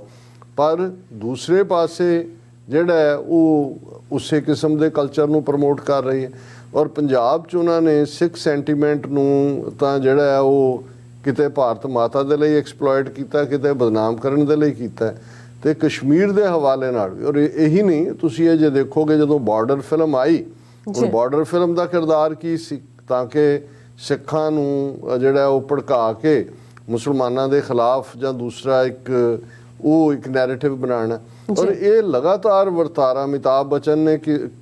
ਇਸ ਕਿਸਮ ਦੀਆਂ ਫਿਲਮਾਂ 'ਚ ਕੰਮ ਕੀਤੇ ਹੋਏ ਨੇ, ਜਿਹਦੇ 'ਚ ਸਾਰੀ ਨਫ਼ਰਤ ਜਿਹੜੀ ਹੈ ਉਹ ਇਵੇਂ ਦੱਸ ਕੇ ਕਿ ਜਿਵੇਂ ਪਾਕਿਸਤਾਨ ਨੂੰ ਕ੍ਰਸ਼ ਕਰਨਾ ਜਾਂ ਮੁਸਲਮਾਨਾਂ ਦੇ ਖਿਲਾਫ ਜਿਹੜੀ ਹੈ ਬਹਾਦਰੀ, ਉਹੀ ਅਸਲੀ ਬਹਾਦਰੀ ਹੈ। ਔਰ ਐਵੇਂ ਝੂਠੇ ਉਹੀ ਕਰੈਕਟਰ ਜਦੋਂ ਰੀਅਲ ਵੇੜਾ ਆਉਂਦਾ ਹੈ, ਫਿਰ ਸਾਹਮਣੇ ਇਹਨਾਂ ਦੇ ਅਭਿਨੰਦਨ ਆ ਜਾਂਦੇ ਨੇ ਕਿਵੇਂ ਕਿਸ ਕਿਸਮ ਦਾ ਇਹਨਾਂ ਦਾ ਕਾਵਰਡਲੀ ਕਿਰਦਾਰ ਹੈ। ਪਰ ਸਿੱਖ ਸੈਂਟੀਮੈਂਟ ਨੂੰ ਸਰਟਨਲੀ ਉਹਨਾਂ ਨੇ ਪ੍ਰੋ ਇੰਡੀਆ ਕਰਨ ਦੇ ਲਈ ਜਾਂ ਪ੍ਰੋ ਇੰਡੀਆ ਬਣਾ ਕੇ ਔਰ ਅਗੇਂਸਟ ਪਾਕਿਸਤਾਨ, ਉਹਦਾ ਨਤੀਜਾ ਇਹ ਹੁੰਦਾ ਜਦੋਂ ਪਾਕਿਸਤਾਨ ਦੇ ਵਿੱਚ ਇੱਕ ਵੱਡੀ ਮਾਰਕੀਟ ਰਹੀ ਹੈ ਹਮੇਸ਼ਾ ਇਸ ਕਿਸਮ ਦੀਆਂ ਇੰਡੀਅਨ ਫਿਲਮਾਂ ਦੀ, ਕਿਉਂਕਿ ਇੱਕ ਸਟੇਜ ਸੀ ਪਾਕਿਸਤਾਨ ਦੀ ਫਿਲਮ ਇੰਡਸਟਰੀ ਬਹੁਤ ਅੱਛਾ ਕਰ ਰਹੀ ਸੀ, ਪਰ ਜਿੰਨੇ ਰੀਸੋਰਸ ਪੈਸਾ ਦੂਜੇ ਤੀਜੇ ਲਾਉਂਦੇ ਨੇ, ਹੌਲੀ ਹੌਲੀ ਹੌਲੀ ਪਾਕਿਸਤਾਨ ਦੀ ਆਪਣੀ ਫਿਲਮ ਇੰਡਸਟਰੀ ਨੇ ਸਫ਼ਰ ਕਰਨਾ ਸ਼ੁਰੂ ਕੀਤਾ। ਔਰ ਇਸ ਕਿਸਮ ਦੇ ਕਿਰਦਾਰ ਜਦੋਂ ਪਾਕਿਸਤਾਨ ਉਹਨਾਂ ਦੇ ਅੰਦਰ ਜ਼ਾਹਰ ਹੈ ਸਿੱਖਾਂ ਦੇ ਲਈ ਜਾਂ ਦੂਸਰਾ ਨਫ਼ਰਤ ਆਉਂਦੀ ਸੀ ਕਿ ਦੇਖੋ ਇਹ ਇੰਨੀ ਕੁੱਟ ਖਾ ਕੇ ਵੀ ਇਹਨਾਂ ਤੋਂ ਇਹਨਾਂ ਦੀ ਗੁਲਾਮੀ ਸਹਿੰਦਿਆਂ ਵੀ ਸਟਿਲ ਇਹ ਜਿਹੜਾ ਸਾਡੇ ਖਿਲਾਫ ਆ ਰਹੇ ਨੇ। ਫਿਰ ਇਹਨਾਂ ਨੇ ਜਦੋਂ ਤੋਂ ਕਸ਼ਮੀਰ ਦੇ ਵਿੱਚ ਕਸ਼ਮੀਰ ਭਾਵੇਂ 1948 ਤੋਂ ਇਹਨਾਂ ਦੀ ਆਕੂਪੇਸ਼ਨ ਥੱਲੇ ਰਿਹਾ, ਸ਼ੇਖ ਅਬਦੁੱਲਾ ਆਇਆ ਜਾਂ ਉਹਦੀਆਂ 2 ਜਨਰੇਸ਼ਨਾਂ ਰਨ ਤਾਂ ਉਹਨੂੰ ਫੌਜ ਹੀ ਕਰ, ਪਰ ਫਿਰ ਵੀ ਇੱਕ ਕਾਨੂੰਨੀ ਤਹਫੁਜ਼ ਜਿਹਦੇ 'ਚ ਕਿ ਆਰਟੀਕਲ 370 35A ਦੇ ਥੱਲੇ ਥੋੜ੍ਹਾ ਬਹੁਤ ਉਹਨਾਂ ਨੂੰ ਸੀ ਵੀ ਘੱਟੋ ਘੱਟ ਸਾਡੀ ਡੈਮੋਗ੍ਰਾਫੀ ਨਹੀਂ ਬਦਲੀ ਜਾ ਰਹੀ ਔਰ ਸਿਵਲ ਸਰਵਿਸਿਜ਼ ਔਰ ਦੂਸਰਿਆਂ ਦੇ ਵਿੱਚ ਘੱਟੋ ਘੱਟ ਉਹਨਾਂ ਲਈ ਨੌਕਰੀਆਂ ਤਾਂ ਸੀ। ਉਹ ਵੀ ਉਹਨਾਂ ਨੇ ਜਦੋਂ 5 ਅਗਸਤ 2019 ਨੂੰ ਆਈਨੀ ਗੁੰਡਾਗਰਦੀ ਕਰਕੇ ਉਸ ਨੂੰ ਖ਼ਤਮ ਕੀਤਾ ਔਰ ਜ਼ਾਹਰ ਹੈ ਦੁਨੀਆ ਦੇ ਵਿੱਚ ਥੋੜ੍ਹੀ ਬਹੁਤ ਹਮਦਰਦੀ ਦੀ ਆਵਾਜ਼ ਵੀ ਉੱਠੀ ਔਰ ਉਸ ਸਾਰੇ ਨੂੰ ਜੋ ਜ਼ੁਲਮ ਇੰਡੀਅਨ ਗਵਰਨਮੈਂਟ ਕਰ ਰਹੀ ਸੀ ਉਸ ਦਾ ਵੀ ਆਉਣ ਲੱਗਾ ਔਰ ਇਹਨਾਂ ਨੇ ਫੌਰਨ ਉਸ ਨੂੰ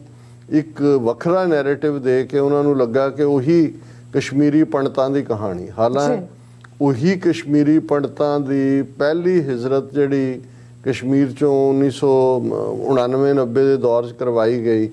ਜਗਮੋਹਨ ਗਵਰਨਰ ਵੱਲੋਂ ਕਰਵਾਈ ਗਈ ਸੀ, ਉਹਨਾਂ ਨੂੰ ਲਿਆ ਕੇ ਬਿਠਾਇਆ ਗਿਆ ਰਿਫਿਊਜੀ ਕੈਂਪਾਂ 'ਚ ਫਿਰ ਵਰਤਿਆ ਗਿਆ। ਪਰ ਇਹਨਾਂ ਨੇ ਕਿਉਂਕਿ RSS ਨੇ ਔਰ BJP ਨੇ ਫਿਲਮੀ ਦੁਨੀਆ ਨੂੰ ਬੜੀ ਚਲਾਕੀ ਦੇ ਨਾਲ ਬਹੁਤ ਬੋਲਡਲੀ ਵਰਤਿਆ ਆਪਣੇ ਹਿੰਦੂਤਵਾ ਦਾ ਮੈਸੇਜ ਦੇਣ ਲਈ, ਕਿਉਂਕਿ ਉਹਨਾਂ ਨੂੰ ਇਹ ਲੱਗਦਾ ਸੀ ਕਿ ਵੀ ਇਹ ਸੈਕੂਲਰ ਕਿਸਮ ਦੇ ਥਾਟ ਵਾਲੇ ਜਿਨ੍ਹਾਂ ਦੇ ਵਿੱਚ ਵੱਡੀ ਗਿਣਤੀ 'ਚ ਮੁਸਲਮਾਨ ਸਨ, ਉਹ ਉਹਨਾਂ ਦੇ ਗੀਤਕਾਰ ਹੋਣ, ਡਾਇਰੈਕਟਰ ਹੋਣ, ਐਕਟਰ ਹੋਣ, ਦਲੀਪ ਕੁਮਾਰ ਔਰ ਦੂਸਰਿਆਂ ਦਾ ਇੱਕ ਵੱਡਾ ਬੋਲਬਾਲਾ ਰਿਹਾ। ਫਿਰ ਖਾਨ ਆ ਗਏ ਇਹਨਾਂ ਦਾ, ਸੋ ਉਹਨਾਂ ਨੇ ਟਾਰਗੇਟ ਕੀਤਾ ਵੀ ਇੱਕ ਤਾਂ ਇਹਨਾਂ ਨੂੰ ਮੁਸਲਮਾਨਾਂ ਨੂੰ ਆਈਸੋਲੇਟ ਕਰੋ ਫਿਲਮ ਇੰਡਸਟਰੀ 'ਚੋਂ, ਇਹਨਾਂ ਦਾ ਤਾਂ ਦਾਣਾ ਪਾਣੀ ਬੰਦ ਕਰੋ। ਦੂਸਰਾ ਉਸ ਕਿਸਮ ਦੀਆਂ ਫਿਲਮਾਂ ਜਿਹੜਾ ਕਿ ਹਿੰਦੂਤਵਾ ਵਾਲਿਆਂ ਦੀ ਆਈਡੀਓਲੋਜੀ ਨੂੰ ਔਰ ਹਿੰਦੂਆਂ ਨੂੰ ਜਿਹੜਾ ਵੱਡੇ ਬਹਾਦਰ ਔਰ ਜੋ ਇਹਨਾਂ ਨੇ ਇਤਿਹਾਸ ਰਚਿਆ ਉਹਨੂੰ ਇਤਿਹਾਸ ਬਣਾ ਕੇ ਉਹਦੇ 'ਚੋਂ ਬਾਹੂਬਲੀ ਵਰਗੀਆਂ ਫਿਲਮਾਂ ਇਹਨਾਂ ਨੇ ਕੱਢੀਆਂ ਜਿਹਦੇ ਥੱਲੇ ਮਿਲੀਅਨਸ ਆਫ ਰੁਪੀਜ਼ ਬਣਾਏ ਕਿਉਂਕਿ ਸਰਕਾਰ ਪ੍ਰਮੋਟ ਕਰਦੀ ਹੈ। ਦੂਜਾ ਔਰ ਜਿਹੜੇ ਦੂਸਰੇ ਮਾੜੇ ਮੋਟੇ ਪ੍ਰੋਟੈਸਟ ਕਰਨ ਵਾਲੇ ਸੀ ਉਹਨਾਂ ਨੂੰ ਉਹਨਾਂ ਨੇ ਰਗੜਿਆ ਵੀ, ਕੇਸਾਂ 'ਚ ਵੀ ਕਿਤੇ IT ਰੇਡ ਪਵਾ ਦਿੱਤੇ, ਕਿਤੇ ਦੂਸਰੇ ਪਵਾ ਦਿੱਤੇ। ਔਰ ਉਹ ਸਾਰੇ 'ਚੋਂ ਅਸੀਂ ਦੇਖਦੇ ਹਾਂ ਕਿ ਕੰਗਣਾ ਰਣੌਤ ਵਰਗੀਆਂ ਔਰ ਇਹ ਕਸ਼ਮੀਰੀ ਪੰਡਤ ਕੀ ਹੈ ਉਹ ਜਿਹਦਾ ਕਿਰਦਾਰ ਅਨੁਪਮ ਖੈਰ ਵਰਗੇ, ਇਹ ਸਾਰੇ ਲੋਕ ਜਿਹੜੇ ਬਿਲਕੁਲ ਫਿਰਕੂ ਜ਼ਹਿਰ ਨਾਲ ਭਰੇ ਹੋਏ ਜਿਨ੍ਹਾਂ ਨੂੰ ਉਹਨਾਂ ਨੇ ਵਰਤਿਆ। ਅਕਸ਼ੇ ਕੁਮਾਰ ਵੀ ਜਿਹੜਾ ਉਹ ਇੰਟਰਵਿਊ ਕਰਨ ਔਰ ਦੂਸਰੇ ਪਹੁੰਚ ਜਾਂਦਾ ਮੋਦੀ ਦਾ, ਔਰ ਉਹ ਸਾਰੇ ਉਹਨਾਂ ਨੇ ਪ੍ਰੋਜੈਕਟ ਕੀਤੇ, ਉਹਨਾਂ ਨੂੰ ਖੜੇ ਕੀਤਾ ਔਰ ਹੌਲੀ ਹੌਲੀ ਹੌਲੀ ਜਿਹੜੀ ਐਸਟੈਬਲਿਸ਼ਡ ਇੰਡਸਟਰੀ ਸੀ ਉਹ ਜਿਹਦੇ 'ਚ ਕਿ ਉਹਨਾਂ ਨੂੰ ਲੱਗਦਾ ਸੀ ਕਿ ਵੀ ਉਹਨਾਂ ਦਾ ਅਜੇ ਨਹੀਂ ਹੋ, ਪਹਿਲਾਂ ਤਾਂ ਉਹਨਾਂ ਨੂੰ ਖੋਖਲੇ ਫਾਈਨੈਂਸ਼ਲੀ ਸ਼ਿਵ ਸੈਨਾ ਹੀ ਕਰਦੀ ਰਹੀ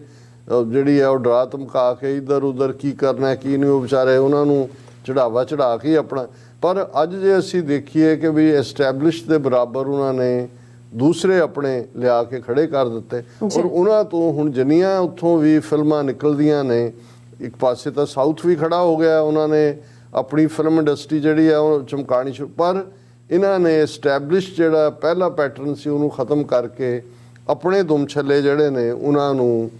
ਖੜਾ ਕੀਤਾ। ਔਰ ਉਸ ਸਾਰੇ ਦਾ ਨਤੀਜਾ ਸੀ ਕਿ ਕਸ਼ਮੀਰ ਫਾਈਲਸ ਨਾਂ ਦੀ, ਕਿਉਂਕਿ ਕਸ਼ਮੀਰ 'ਚ ਜੋ ਇਹਨਾਂ ਦੀ ਫੌਜ ਜ਼ੁਲਮ ਕਰ ਰਹੀ ਹੈ ਉਹਨੂੰ ਕਾਊਂਟਰ ਕਰਨ ਲਈ ਇਹਨਾਂ ਨੇ ਕਸ਼ਮੀਰੀ ਪੰਡਤਾਂ ਦੇ ਉੱਤੇ ਹੋਏ ਹੋ ਰਹੇ ਜ਼ੁਲਮਾਂ ਦੀ ਕਹਾਣੀ ਨੂੰ ਇਹਨਾਂ ਨੇ ਫਿਲਮਾਇਆ ਔਰ ਇਸ ਨੂੰ ਜ਼ਾਹਰ ਹੈ ਕਿ ਇਸ ਦਾ ਜਿਹੜਾ ਵਿਵੇਕ ਅਗਨੀਹੋਤਰੀ ਇਸ ਫਿਲਮ ਨੂੰ ਬਣਾਉਣ ਵਾਲਾ ਉਹ RSS ਦਾ ਹੀ ਬੰਦਾ ਹੈ ਔਰ ਉਸ ਦੀਆਂ ਮੋਦੀ ਨਾਲ ਫਿਲਮਾਂ ਫੋਟੋਆਂ ਔਰ ਦੂਸਰਾ ਔਰ ਕਸ਼ਮੀਰ ਫਾਈਲ ਜਿਹੜੀ ਹੈ 11 ਮਾਰਚ ਨੂੰ ਰਿਲੀਜ਼ ਹੋਈ ਔਰ ਹਾਊਸ ਔਰ ਪ੍ਰੋਪੇਗੈਂਡਾ ਸਾਰਾ ਉਹਨਾਂ ਨੇ ਫੁੱਲ ਸਰਕਾਰੀ ਲੈਵਲ ਤੇ ਕੀਤਾ। ਉਸ ਲਈ 4 ਜਿਹੜੇ BJP ਰੂਲਡ ਸਟੇਟਾਂ ਹਰਿਆਣਾ, ਮੱਧ ਪ੍ਰਦੇਸ਼, ਕਰਨਾਟਕਾ ਤੇ ਗੁਜਰਾਤ, ਉਹਨਾਂ ਦੇ ਵਿੱਚ ਉਹਨਾਂ ਨੇ ਟੈਕਸ ਫ੍ਰੀ ਇਸ ਫਿਲਮ ਨੂੰ ਕੀਤਾ। ਫਿਰ ਆਫੀਸ਼ੀਅਲ ਆਰਡਰ ਕੱਢੇ ਅਫਸਰਾਂ ਨੂੰ, ਸਕੂਲਾਂ ਨੂੰ, ਦੂਜਿਆਂ ਨੂੰ ਕਿ ਬੱਚਿਆਂ ਨੂੰ ਲਿਜਾ ਕੇ ਇਹ ਤੁਸੀਂ ਫਿਲਮ ਦਿਖਾਓ। ਹੁਣ ਇਸ ਲੈਵਲ ਤੇ ਪ੍ਰਮੋਟ ਕਰਕੇ ਉਹਨਾਂ ਨੇ ਇਹ ਸਾਹਮਣੇ ਆਇਆ ਕਿ ਵੀ ਜਿੰਨੀ ਕਮਾਈ ਇਸ ਬਾਰੇ ਹੋਰ ਕਿਸੇ ਫਿਲਮ ਨੇ ਨਹੀਂ ਕੀਤੀ, ਇਹਨੇ ਵਿਵੇਕ ਅਗਨੀਹੋਤਰੀ ਦੀ ਕਸ਼ਮੀਰ ਫਾਈਲਸ ਤੋਂ ਕਰਵਾਈ ਗਈ ਔਰ ਇਸ ਨੂੰ ਜੇ ਕੋਈ ਵੀ ਦੇਖਦਾ ਸੀ, ਜਿਹੜਾ ਵੀ ਕੋਈ ਥੋੜਾ ਬਹੁਤ ਨਿਰਪੱਖ, ਉਹਨੂੰ ਕਹਿੰਦਾ ਹੀ ਸੀ ਕਿ ਵੀ ਇਹ ਪ੍ਰੋਪੇਗੈਂਡਾ ਫਿਲਮ ਹੈ। ਪਰ ਉਹਨਾਂ ਨੇ ਇਸ ਅੰਦਾਜ਼ 'ਚ ਸੋਸ਼ਲ ਮੀਡੀਆ ਤੇ ਔਰ ਪੂਰੀ ਵੇਵ ਔਰ ਸਰਕਾਰ ਉਹਨਾਂ ਦੀ ਪਿੱਠ ਦੇ ਉੱਤੇ ਖੜੀ ਕਿ ਉਹਨਾਂ ਨੇ ਜਿਹੜਾ ਹੈ ਇਹ ਕਹਿਣ ਦੀ ਕੋਸ਼ਿਸ਼ ਕੀਤੀ ਕਿ ਜਿਹੜਾ ਵੀ ਕਹੇਗਾ ਕਿ ਇਹ ਫਿਲਮ ਪ੍ਰੋਪੇਗੈਂਡਾ ਫਿਲਮ ਹੈ, ਇਹ ਦੇਸ਼ ਧਰੋਹੀ ਹੈ, ਇਹ ਪਾਕਿਸਤਾਨ ਦੀ ਬੋਲੀ ਬੋਲ ਰਿਹਾ ਹੈ ਔਰ ਕਸ਼ਮੀਰੀ ਪੰਡਤਾਂ ਦੇ ਨਾਲ ਜਿਹੜੀ ਹੈ ਜੋ ਜ਼ਿਆਦਤੀ ਹੋਈ ਹੈ ਉਹਦੇ ਖਿਲਾਫ ਬੋਲਣਾ ਜਿਹੜਾ ਹੈ ਉਹ ਦੇਸ਼ ਧਰੋਹ ਹੈ। ਸੋ ਉਸ ਤੋਂ ਬਾਅਦ ਉਹਨੇ ਇਹ ਵੀ ਕਿਹਾ, ਵਿਵੇਕ ਅਗਨੀਹੋਤਰੀ ਨੇ, ਉਹ ਵੀ ਹੋ ਸਕਦਾ ਇਹਨਾਂ ਮੇਕਿੰਗ ਹੋਏ ਕਿ ਜੀ ਹੁਣ ਉਹ ਸਿੱਖ ਫਾਈਲਸ ਬਣਾਏਗਾ। ਸਿੱਖ ਫਾਈਲਸ ਦਾ ਮਤਲਬ ਸੀ ਜਿਸ ਦੇ ਉੱਤੇ ਉਸ ਨੇ ਨਵੰਬਰ 84 ਦੇ ਉੱਤੇ ਉਹਦੇ 'ਚ ਉਹਨੇ ਸਪੈਸੀਫਿਕ ਆਇਆ ਕਿ ਹੁਣ ਕਿਉਂਕਿ ਇੱਕ ਪਾਸੇ ਕਸ਼ਮੀਰ ਤੇ ਵਰਗੇ ਸੈਂਸਿਟਿਵ ਟੌਪਿਕ ਤੇ ਗੱਲ ਕਰਕੇ ਤੁਸੀਂ ਸਾਰਾ ਜੋ ਪੰਡਤਾਂ ਦੇ ਨਾਲ ਜੋ ਨੈਰੇਟਿਵ ਬਣਾ ਦਿੱਤਾ ਹੈ ਉਹਦੇ ਲਈ ਜ਼ਿੰਮੇਵਾਰ ਜ਼ੁਲਮ ਖੁਦ ਕਰੋ, ਵਿਕਟਮ ਕਸ਼ਮੀਰੀਆਂ ਨੂੰ ਬਣਾਓ।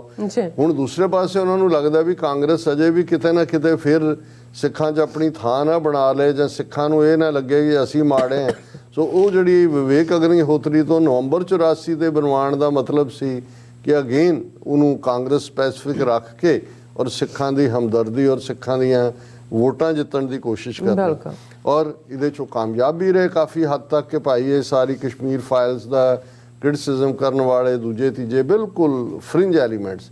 ਪਰ ਜਿਹਨੂੰ ਕਈ ਵਾਰ ਕਹਿੰਦੇ ਨੇ ਕਿ ਵੀ ਜਦੋਂ ਤੁਸੀਂ ਬਾਕੀ ਸਾਰਿਆਂ 'ਚੋਂ ਨਿਕਲ ਜਾਂਦੇ ਹੋ ਐਨ ਕੋਈ ਐਸੀ ਕੜਿੱਕੀ 'ਚ ਤੁਸੀਂ ਫਸ ਜਾਂਦੇ ਹੋ ਕਿ ਭਾਈ ਤੁਹਾਡਾ ਜਿਹੜਾ ਭਾਂਡਾ ਹੈ ਉਹ ਚੁਰਾਹੇ ਦੇ ਵਿੱਚ ਫੁੱਟਦਾ। ਹੁਣ ਅੱਜ ਕਿਉਂ ਸਾਰੇ ਭਾਰਤੀ ਮੀਡੀਆ 'ਚ ਨਹੀਂ ਇਹ ਗੱਲ ਇੱਥੋਂ ਤੱਕ ਪਹੁੰਚ ਗਈ ਕਿ ਇਜ਼ਰਾਈਲ ਦੇ ਦਿੱਲੀ 'ਚ ਬੈਠੇ, ਇੰਡੀਆ 'ਚ ਬੈਠੇ ਐਂਬੈਸਡਰ ਨੇ ਇੱਕ ਲੰਬਾ ਚੌੜਾ ਐਪੋਲੋਜੀ ਲੈਟਰ, ਮਾਫੀਨਾਮਾ ਜਾਰੀ ਕੀਤਾ। ਅਜੇ 3-4 ਦਿਨ ਪਹਿਲਾਂ ਇਹ ਸਾਰੇ ਤੋਂ ਜਿਹੜਾ ਇਹੀ ਇਜ਼ਰਾਈਲ ਦੇ ਐਕਸਪਰਟ ਇਹ ਕਹਿ ਕੇ ਹਟੇ ਸੀ ਕਿ ਦੇਖੋ ਜਿਹੜਾ ਮੁੰਬਈ ਦੇ ਵਿੱਚ ਦਹਿਸ਼ਤਗਰਦ ਹਮਲਾ ਹੋਇਆ ਉਸ ਦੇ ਵਿੱਚ, ਕਿਉਂਕਿ ਉਹ ਹਮਲੇ 3-4 ਥਾਵਾਂ ਤੇ ਸੀ, ਉਹਦੇ 'ਚ ਇੱਕ ਸਿਨਾਗੋਗ ਤੇ ਵੀ ਹਮਲਾ ਹੋਇਆ, ਉਹਦੇ 'ਚ ਇਜ਼ਰਾਈਲੀ ਮਾਰੇ ਗਏ ਸੀ। ਉਹਨੇ ਕਿਹਾ ਜੀ ਕਿ ਇਹ ਜਿਹੜਾ ਮੁੰਬਈ ਹਮਲਾ ਹੈ ਉਹਨੇ ਭਾਰਤ ਔਰ ਇਜ਼ਰਾਈਲ ਨੂੰ ਬਲੱਡ ਬ੍ਰਦਰਸ ਬਣਾ ਦਿੱਤਾ ਕਿਉਂਕਿ ਉਹਨਾਂ ਦਾ ਖੂਨ ਵੀ ਡੁੱਲਿਆ, ਸਾਡਾ ਵੀ ਡੁੱਲਿਆ ਔਰ ਸਾਡੀ ਬੌਂਡਿੰਗ ਬੜੀ ਮੁਕੰਮਲ, ਬੜੀ ਕੰਪਲੀਟ ਹੋਈ। ਲੇਕਿਨ ਜੇ ਤੁਸੀਂ ਅੱਜ ਇਹ ਦੇਖੋ ਕਿ ਵੀ ਇੱਕ ਕਮੈਂਟ ਜਿਹੜਾ ਇੱਕ ਇਜ਼ਰਾਈਲੀ ਫਿਲਮ ਮੇਕਰ ਹੀ ਕਰ ਰਿਹਾ, ਔਰ ਮੈਂ ਦੱਸਾਂਗਾ ਕਿ ਕਿਸ ਕੰਟੈਕਸਟ 'ਚ ਉਹਨੇ ਕੀਤਾ ਔਰ ਕੀ ਕਿਹਾ। ਉਸ ਤੋਂ ਬਾਅਦ ਸੋਸ਼ਲ ਮੀਡੀਆ ਵੀ ਫਲੱਡਡ ਹੈ, ਇਜ਼ਰਾਈਲੀਆਂ ਨੂੰ ਗਾਲਾਂ ਕੱਢਦੇ ਆ। ਇਹ ਵੀ ਕਿਹਾ ਜਾ ਰਿਹਾ ਹੈ ਕਿ ਜੇ ਕਸ਼ਮੀਰ ਫਾਈਲਸ ਜਿਹੜੀ ਹੈ ਉਹ ਪ੍ਰੋਪੇਗੈਂਡਾ ਫਿਲਮ ਔਰ ਭੱਦੀ ਫਿਲਮ ਹੈ ਤੇ ਫਿਰ ਸ਼ਿੰਡਲਰਜ਼ ਲਿਸਟ, ਇਸ ਗੱਲ ਦਾ ਧਿਆਨ ਰਹੇ, ਸ਼ਿੰਡਲਰਜ਼ ਦੁਨੀਆ ਦੀ ਬਹੁਤ ਵੱਡੀ ਅਵਾਰਡ ਵਿਨਿੰਗ ਫਿਲਮ ਹਾਲੀਵੁੱਡ ਦੀ, ਜਿਸ ਦੇ ਵਿੱਚ ਜੋ ਨਾਜ਼ੀਆਂ ਨੇ ਯਹੂਦੀਆਂ ਦੀ ਨਸਲਕੁਸ਼ੀ ਕੀਤੀ ਉਸ ਦੇ ਵੇਰਵੇ ਨੇ। ਤੇ ਇਹਨਾਂ ਨੇ ਜਿਹੜੇ 4 ਦਿਨ ਪਹਿਲਾਂ ਤੱਕ ਜਿਹੜੇ ਨੇ ਉਹ ਬਲੱਡ ਬ੍ਰਦਰ ਬਣੇ ਹੋਏ ਸੀ, ਉਹ ਪੂਰਾ ਚੱਲ ਰਿਹਾ ਕਿ ਵੀ ਜੇ ਕਸ਼ਮੀਰ ਫਾਈਲ ਝੂਠੀ ਹੈ ਫਿਰ ਸ਼ਿੰਡਲਰਜ਼ ਲਿਸਟ ਵੀ ਜਿਹੜੀ ਹੈ ਫੇਕ ਹੈ। 6 ਮਿਲੀਅਨ ਯਹੂਦੀਆਂ ਦੀ ਨਸਲਕੁਸ਼ੀ ਦਾ ਵੀ ਸਾਰਾ ਜਿਹੜਾ ਹੈ ਇਹ ਝੂਠਾ ਪ੍ਰੋਪੇਗੈਂਡਾ ਔਰ ਇਹ ਔਰ ਗਾਲਾਂ ਕੱਢ ਰਹੇ ਨੇ ਇਜ਼ਰਾਈਲ ਨੂੰ ਵੀ ਔਰ ਦੂਜਿਆਂ ਨੂੰ ਵੀ। ਉਸ ਨੇ ਇਜ਼ਰਾਈਲ ਦੇ ਐਂਬੈਸਡਰ ਨੂੰ ਗੋਡਿਆਂ ਪਰਨੇ ਲੈ ਆਂਦਾ, ਉਹ ਆਪਣੇ ਫਿਲਮ ਮੇਕਰ ਨੂੰ ਹੀ ਜਿਹੜਾ ਜਿਹਨੇ ਇਹ ਕਮੈਂਟ ਕਰਕੇ ਉਹਨੇ ਸੱਚ ਬਿਆਨਿਆ। ਉਹ ਇੱਕ ਖੁਦ ਜਿਹੜਾ ਉਹ ਅਵਾਰਡ ਵਿਨਰ ਹੈ ਜਿਹੜਾ, ਔਰ ਹੁਣ ਮੈਂ ਵੇਰਵਾ ਦੱਸਦਾ ਵੀ ਇਹ ਕੀ ਹੋਇਆ ਜਿਹਨੇ ਭਾਰਤ ਇਜ਼ਰਾਈਲ ਦੇ ਸਬੰਧਾਂ ਦੇ ਵਿੱਚ ਵੀ ਅੱਗ ਲਾ ਦਿੱਤੀ ਔਰ ਸੋਸ਼ਲ ਮੀਡੀਆ ਦੇ ਉੱਤੇ ਕਿਵੇਂ ਹਿੰਦੂ ਤੋਂ ਵੀ ਇਹ ਗੱਲ ਇਹ ਵੀ ਦੱਸਦੀ ਹੈ ਕਿ ਕਿਵੇਂ ਮੀਡੀਆ, ਸੋਸ਼ਲ ਮੀਡੀਆ ਨੂੰ ਇਸਤੇਮਾਲ ਕੀਤਾ ਜਾ ਰਿਹਾ ਜਿਹਦਾ ਥੱਲਾ ਲਾਣਾ। ਅਸੀਂ ਦੇਖਿਆ ਕਿ ਆਮਰ ਖਾਨ ਦੀ ਫਿਲਮ ਜਿਹੜੀ ਕਿਹੜਾ ਸਿੰਘ ਚੱਡਾ ਸੀ, ਨਹੀਂ ਕੀ ਉਹਦਾ ਫਿਲਮ ਦਾ ਨਾਂ ਕੀ ਸੀ, ਚਲੋ ਐਨੀਵੇ, ਉਹਨੇ ਬੜੀ ਮਿਹਨਤ ਦੇ ਨਾਲ ਬਣਾਈ ਔਰ ਉਹ ਸਾਰੇ ਦੇ ਵਿੱਚ ਇੱਕ ਜਿਹੜਾ ਡਿਵੈਲਪਮੈਂਟਲੀ ਡਿਸੇਬਲਡ ਹੈ ਜਾਂ ਚੈਲੰਜਡ ਹੈ ਉਹ ਕਿਵੇਂ ਖਲੋਂਦਾ ਹੈ ਔਰ ਕਿਵੇਂ ਉਹਨੇ ਉਹਦੇ ਲਈ ਖੁਦ ਸਿੱਖ ਬਣਿਆ, ਖੁਦ ਪੱਗ ਬੰਨਣੀ ਸਿੱਖੀ, ਖੁਦ ਉਸ ਨੂੰ, ਔਰ ਬੜੀ ਅੱਛੇ ਰਿਵਿਊ ਦੇ ਆਏ। ਲੇਕਿਨ ਕਿਉਂਕਿ ਜਿਵੇਂ ਮੈਂ ਕਿਹਾ ਵੀ ਇਹਨਾਂ ਨੇ ਉਸ ਦਾ ਥੱਲਾ ਲਾਣਾ ਸੀ ਔਰ ਇਹ ਸ਼ੁਰੂ ਕਰਤਾ ਪ੍ਰੋਪੇਗੈਂਡਾ ਕਿ ਜੀ ਆਮਰ ਖਾਨ ਨੇ, ਫਲਾਣੇ ਨੇ, ਉਹਦੀ ਵੋਟੀ ਨੇ ਪਤਾ ਨਹੀਂ ਉਦੋਂ ਕਿਹਾ ਸੀ ਕਿ ਜੀ ਦੇਸ਼ ਛੱਡ ਜਾਈਏ ਤੇ ਫਲਾਣਾ ਢਿਮਕਾ, ਔਰ ਹੈਸ਼ਟੈਗ ਸ਼ੁਰੂ ਕਰਤੇ ਕਿ ਬਾਈਕਾਟ ਜਿਹੜੀ ਵੀ ਚੱਡਾ ਨਾਲ ਲੱਗਦਾ ਸੀ ਉਹਦੀ ਫਿਲਮ ਪਤਾ ਨਹੀਂ ਕੀ ਨਾਂ ਹੈ ਕਿ ਬਾਈਕਾਟ ਲਾਲ ਸਿੰਘ ਚੱਡਾ ਲਾਲ ਸਿੰਘ ਚੱਡਾ ਹਾਂ ਔਰ ਬੇਸ਼ੱਕ ਸਿੱਖਾਂ ਨੇ ਜਾਂ ਦੂਸਰਿਆਂ ਨੇ ਹਮਾਇਤ ਕੀਤੀ ਹੋਇਆ ਲੇਕਿਨ ਸੋਸ਼ਲ ਮੀਡੀਆ ਤੇ ਔਰ ਇਸ ਤੇ ਔਰ ਕਿਉਂਕਿ ਡਿਸਟ੍ਰੀਬਿਊਟਰਸ ਨੇ ਵੀ ਅੱਗੋਂ ਉਹ ਰਿਸਪੌਂਸ ਨਹੀਂ ਦਿੱਤਾ ਔਰ ਉਹ ਕੋਈ ਬਹੁਤੀ ਕਾਮਯਾਬ ਨਹੀਂ ਹੋਈ ਔਰ ਹੁਣ ਉਹਨੇ ਆਮਰ ਖਾਨ ਨੇ ਕਿਹਾ ਕਿ ਮੈਂ ਕੁਝ ਦੇਰ ਬ੍ਰੇਕ ਲੈ ਰਿਹਾ ਸੋ ਮਤਲਬ ਇਹਨਾਂ ਨੇ ਇੱਕ ਪਾਸੇ ਜਿਹੜਾ ਕੋਈ ਘੱਟ ਗਿਣਤੀਆਂ ਦੀ ਪੋਜ਼ਿਟਿਵਿਟੀ ਦੀ ਗੱਲ ਆਈ ਉਸ ਨੂੰ ਉਹਨਾਂ ਨੇ ਨੈਗੇਟ ਕਰਵਾਇਆ ਔਰ ਇਸ ਨੂੰ ਉਹਨਾਂ ਨੇ ਫਿਰ ਕੱਲਾ ਇਹੀ ਨਹੀਂ ਕਿ ਵੀ ਕਸ਼ਮੀਰ ਫਾਈਲਸ ਰਾਹੀਂ ਪ੍ਰੋਪੇਗੈਂਡਾ ਕਰਕੇ ਆਪਣਾ ਨੈਰੇਟਿਵ ਸਿਰਜਿਆ ਹੁਣ ਇੱਕ ਇੰਟਰਨੈਸ਼ਨਲ ਫਿਲਮ ਫੈਸਟੀਵਲ ਹੁੰਦਾ ਹੈ ਹਰ ਸਾਲ ਹੁੰਦਾ ਹੈ ਔਰ ਇਸ ਵਾਰ ਜਿਹੜਾ ਇੰਟਰਨੈਸ਼ਨਲ ਫਿਲਮ ਫੈਸਟੀਵਲ ਹੈ ਗੋਆ ਦੇ ਵਿੱਚ ਸੀ ਜਿਸ ਨੂੰ ਇਹਦੇ ਵਿੱਚ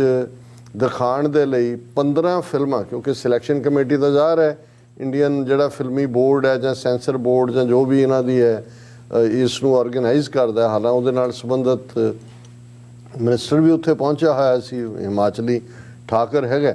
ਹੁਣ ਇਸ ਦੀ ਇੱਕ ਜਦੋਂ ਫਿਲਮਾਂ ਸਕੈਨ ਕੀਤੀਆਂ ਜਾਂਦੀਆਂ ਨੇ ਚੋਜ਼ਨ ਤੇ ਉਹਨਾਂ ਦੀ ਇੱਕ ਜੂਰੀ ਹੁੰਦੀ ਹੈ ਔਰ ਉਸ ਜੂਰੀ ਦਾ ਹੈਡ ਜਿਹੜਾ ਉਹਨਾਂ ਨੇ ਇਜ਼ਰਾਈਲੀ ਫਿਲਮ ਮੇਕਰ ਮਿਸਟਰ ਗਿਲਨ ਲੈਵਿਡ ਗਿਲਨ ਨੂੰ ਉਹਨਾਂ ਨੇ ਬਣਾਇਆ ਹੋਇਆ ਸੀ ਨਹੀਂ ਮਿਸਟਰ ਗਿਲਨ ਤਾਂ ਇਹਨਾਂ ਦਾ ਐਂਬੈਸਡਰ ਹੈ ਮਿਸਟਰ ਲੈਪਿਡ ਹੁਣ ਲੈਪਿਡ ਨੇ ਜਦੋਂ ਸਾਰੀਆਂ ਫਿਲਮਾਂ 13-14 ਚੱਲੀਆਂ ਲਾਸਟ ਕਸ਼ਮੀਰ ਫਾਈਲਸ ਹੈ ਉਹ ਦੇਖਣ ਤੋਂ ਬਾਅਦ ਉਸ ਨੇ ਜੋ ਕਮੈਂਟ ਕੀਤਾ ਉਹੀ ਇਸ ਸਾਰੀ ਕੰਟਰੋਵਰਸੀ ਦਾ ਬੇਸਿਸ ਬਣਿਆ ਉਹਦੇ 'ਚ ਐਗਜ਼ੈਕਟ ਉਹਦੇ ਸ਼ਬਦ ਨੇ ਵੀ ਵਰ all of us jury members ਇਹ ਐਂਡ 'ਚ ਮਿਨਿਸਟਰ ਬੈਠਾ ਉਹ ਫਾਈਨਲ ਕਮੈਂਟ ਕਰ ਰਿਹਾ ਹੈ ਮਿਸਟਰ ਲੈਪਿਡ ਉਹਨੇ ਕਿਹਾ we were all of us means jury members disturbed and shocked by the 15th film Kashmir files ਕਿ ਜਦੋਂ ਇਹ ਆਈ ਹੈ ਅਸੀਂ ਸਕਰੀਨ ਕੀਤੀ ਗਈ ਅਸੀਂ ਤਾਂ ਸ਼ੌਕ ਚਲੇ ਗਏ ਕਿਉਂ they felt to us like a vulgar propaganda movie a vulgar ਭੱਦੀ ਔਰ एक vulgar propaganda movie inappropriate for an artistic competitive section of such a prestigious film festival ਕਿ ਇੰਨਾ ਵਕਾਰ ਵਾਲਾ ਫਿਲਮ ਫੈਸਟੀਵਲ ਉਸ ਦੀ ਪਲੇਟਫਾਰਮ ਦੇ ਉੱਤੇ ਇਸ ਕਿਸਮ ਦੀ ਭੱਦੀ ਪ੍ਰੋਪੇਗੈਂਡਾ ਫਿਲਮ ਨੂੰ ਦਿਖਾਣਾ ਇਹ ਤਾਂ ਸਾਨੂੰ ਇੱਕ ਸ਼ਰਮ ਆਉਣ ਵਾਲੀ ਗੱਲ ਸੀਗੀ ਔਰ ਫਿਰ ਉਸ ਨੇ ਕਿਹਾ ਕਿ ਵੀ ਮੈਂ ਆਮ ਤੌਰ ਤੇ ਲਿਖ ਕੇ ਸਪੀਚ ਨਹੀਂ ਕਰਦਾ ਪਰ ਮੈਂ ਹਰ ਗੱਲ ਜ਼ਿੰਮੇਵਾਰੀ ਨਾਲ ਕਹਿ ਔਰ ਰਿਟਨ ਉਹਨੇ ਸਕ੍ਰਿਪਟ ਪੜ੍ਹੀ ਉਹਨੇ ਕਿਹਾ ਕਿ ਵੀ ਇਹ ਜਿਹੜੀ ਹੈ ਇਸ ਤੋਂ ਮੈਨੂੰ ਇਹ ਲੱਗਦਾ ਕਿ ਵੀ ਇਹ ਜਿਹੜੀ ਹੈ ਬਿਲਕੁਲ ਇੱਕ ਪ੍ਰੋਪੇਗੈਂਡਾ ਭੱਦੀ ਫਿਲਮ ਹੈ ਔਰ ਭਾਰਤ ਦੇ ਵਿੱਚ ਇਸ ਲੈਵਲ ਦਾ ਜਿੱਥੇ ਕਿ ਇੱਕ ਚੰਗੇ ਕਲਾਕਾਰ ਨੇ ਚੰਗੀਆਂ ਫਿਲਮਾਂ ਉਹਨੇ ਕਿਹਾ 12-13 ਫਿਲਮਾਂ ਜਿਹੜੀਆਂ ਆਈਆਂ ਉਹ ਚੰਗੀਆਂ ਸੀ ਔਰ ਲੇਕਿਨ ਇਸ ਸਾਰੇ ਤੋਂ ਕਿ ਇਸ ਲੈਵਲ ਦੀ ਪ੍ਰੋਪੇਗੈਂਡਾ ਫਿਲਮ ਨੂੰ ਜਿਹੜਾ ਦਿਖਾਣਾ ਇਹ ਜਿਹੜਾ ਇਨਟੋਲਰੇਬਲ ਹੈ ਹੁਣ ਜਿਉਂ ਹੀ ਉਹਨੇ ਕਿਹਾ ਹੁਣ ਉਹਨਾਂ ਨੇ ਤਾਂ ਸਾਰਾ ਦੁਨੀਆ ਨੂੰ ਇਹ ਦਿਖਾ ਰਹੇ ਸੀ ਜੀ ਉੱਥੇ ਤਾਂ ਵਿਕਟਮ ਹੀ ਕਸ਼ਮੀਰੀ ਪੰਡਤ ਨੇ ਕੋਈ ਫਰੀडम ਸਟਰਗਲ ਤਾਂ ਨਹੀਂ ਦਹਿਸ਼ਤਗਰਦੀ ਹੈ ਹੁਣ ਇਸ ਦੇ ਵਿੱਚ ਜਿਉਂ ਹੀ ਇਹ ਸਾਰੀ ਲਾਈਨ ਆਉਂਦੀ ਹੈ ਤੇ ਜਿਹੜਾ ਇਜ਼ਰਾਈਲ ਦਾ ਐਂਬੈਸਡਰ ਹੈ ਇੰਡੀਆ ਦੇ ਵਿੱਚ ਉਹ ਗੋਡਿਆਂ ਪਰਨੇ ਹੋ ਜਾਂਦਾ ਹੈ ਨੈਡਵ ਲੈਪਿਡ ਹਾਂਜੀ ਔਰ ਉਹ ਫਿਲਮ ਮੇਕਰ ਹੈ ਔਰ ਜਿਹੜਾ ਇਹਨਾਂ ਦਾ ਹੈ ਉਹਦੇ 'ਚ ਮਿਸਟਰ ਗਿਲਨ ਐਂਬੈਸਡਰ ਉਹ ਕਹਿ ਰਿਹਾ ਇੰਡੀਅਨ ਹੁਣ ਉਹ ਤੁਸੀਂ ਦੇਖੋ ਕਿਵੇਂ ਇਹਨਾਂ ਦੇ ਉੱਤੇ ਗੋਡੇ ਟੇਕ ਕੇ ਖੜਾ ਹੈ ਉਹ ਕਹਿੰਦਾ ਕਿ ਇਨ ਇੰਡੀਅਨ ਕਲਚਰ ਦੇ ਸੇ that guest is like God. You have abused in the worst way the Indian invitation to chair the panel of judges as well as the trust, respect, warm hospitality they have bestowed on you, Mr. Gill. ਉਹਨੂੰ ਆਪਣੇ film maker ਨੂੰ ਕਹਿ ਰਿਹਾ ਵੀ ਤੂੰ ਮਹਿਮਾਨ ਭਾਰਤ ਦੇ ਵਿੱਚ ਤਾਂ ਰੱਬ ਵਾਂਗ ਹੁੰਦਾ ਔਰ ਤੂੰ ਉਹਨਾਂ ਦਾ ਜਿਹੜਾ ਹੈ ਉਹ ਬੇਇੱਜ਼ਤੀ ਕਰਕੇ ਜਿਹੜਾ ਹੈ ਉਹਨਾਂ ਦੇ ਉਸ ਵਿਸ਼ਵਾਸ ਨੂੰ ਤੋੜਿਆ ਔਰ ਇਸ ਸਾਰੇ ਦੇ ਇੱਥੇ ਨਹੀਂ ਰੁਕਿਆ ਉਹਨੇ ਕਿਹਾ ਜੀ the friendship between people and states of India and Israel is very strong and will survive the damage you have inflicted. ਹੁਣ ਤੁਸੀਂ ਅੰਦਾਜ਼ਾ ਲਾਓ ਕਿ ਕਿਸ ਕਦਰ ਇਹ ਪੇਤਲੇ ਕਿਸਮ ਦੇ ਲੋਕ ਹਿੰਦੂ ਤਵੀ ਜਿਹੜੇ ਇਜ਼ਰਾਈਲ ਤੋਂ ਇਸ ਵੇਲੇ 5-6 ਬਿਲੀਅਨ ਡਾਲਰ ਦੇ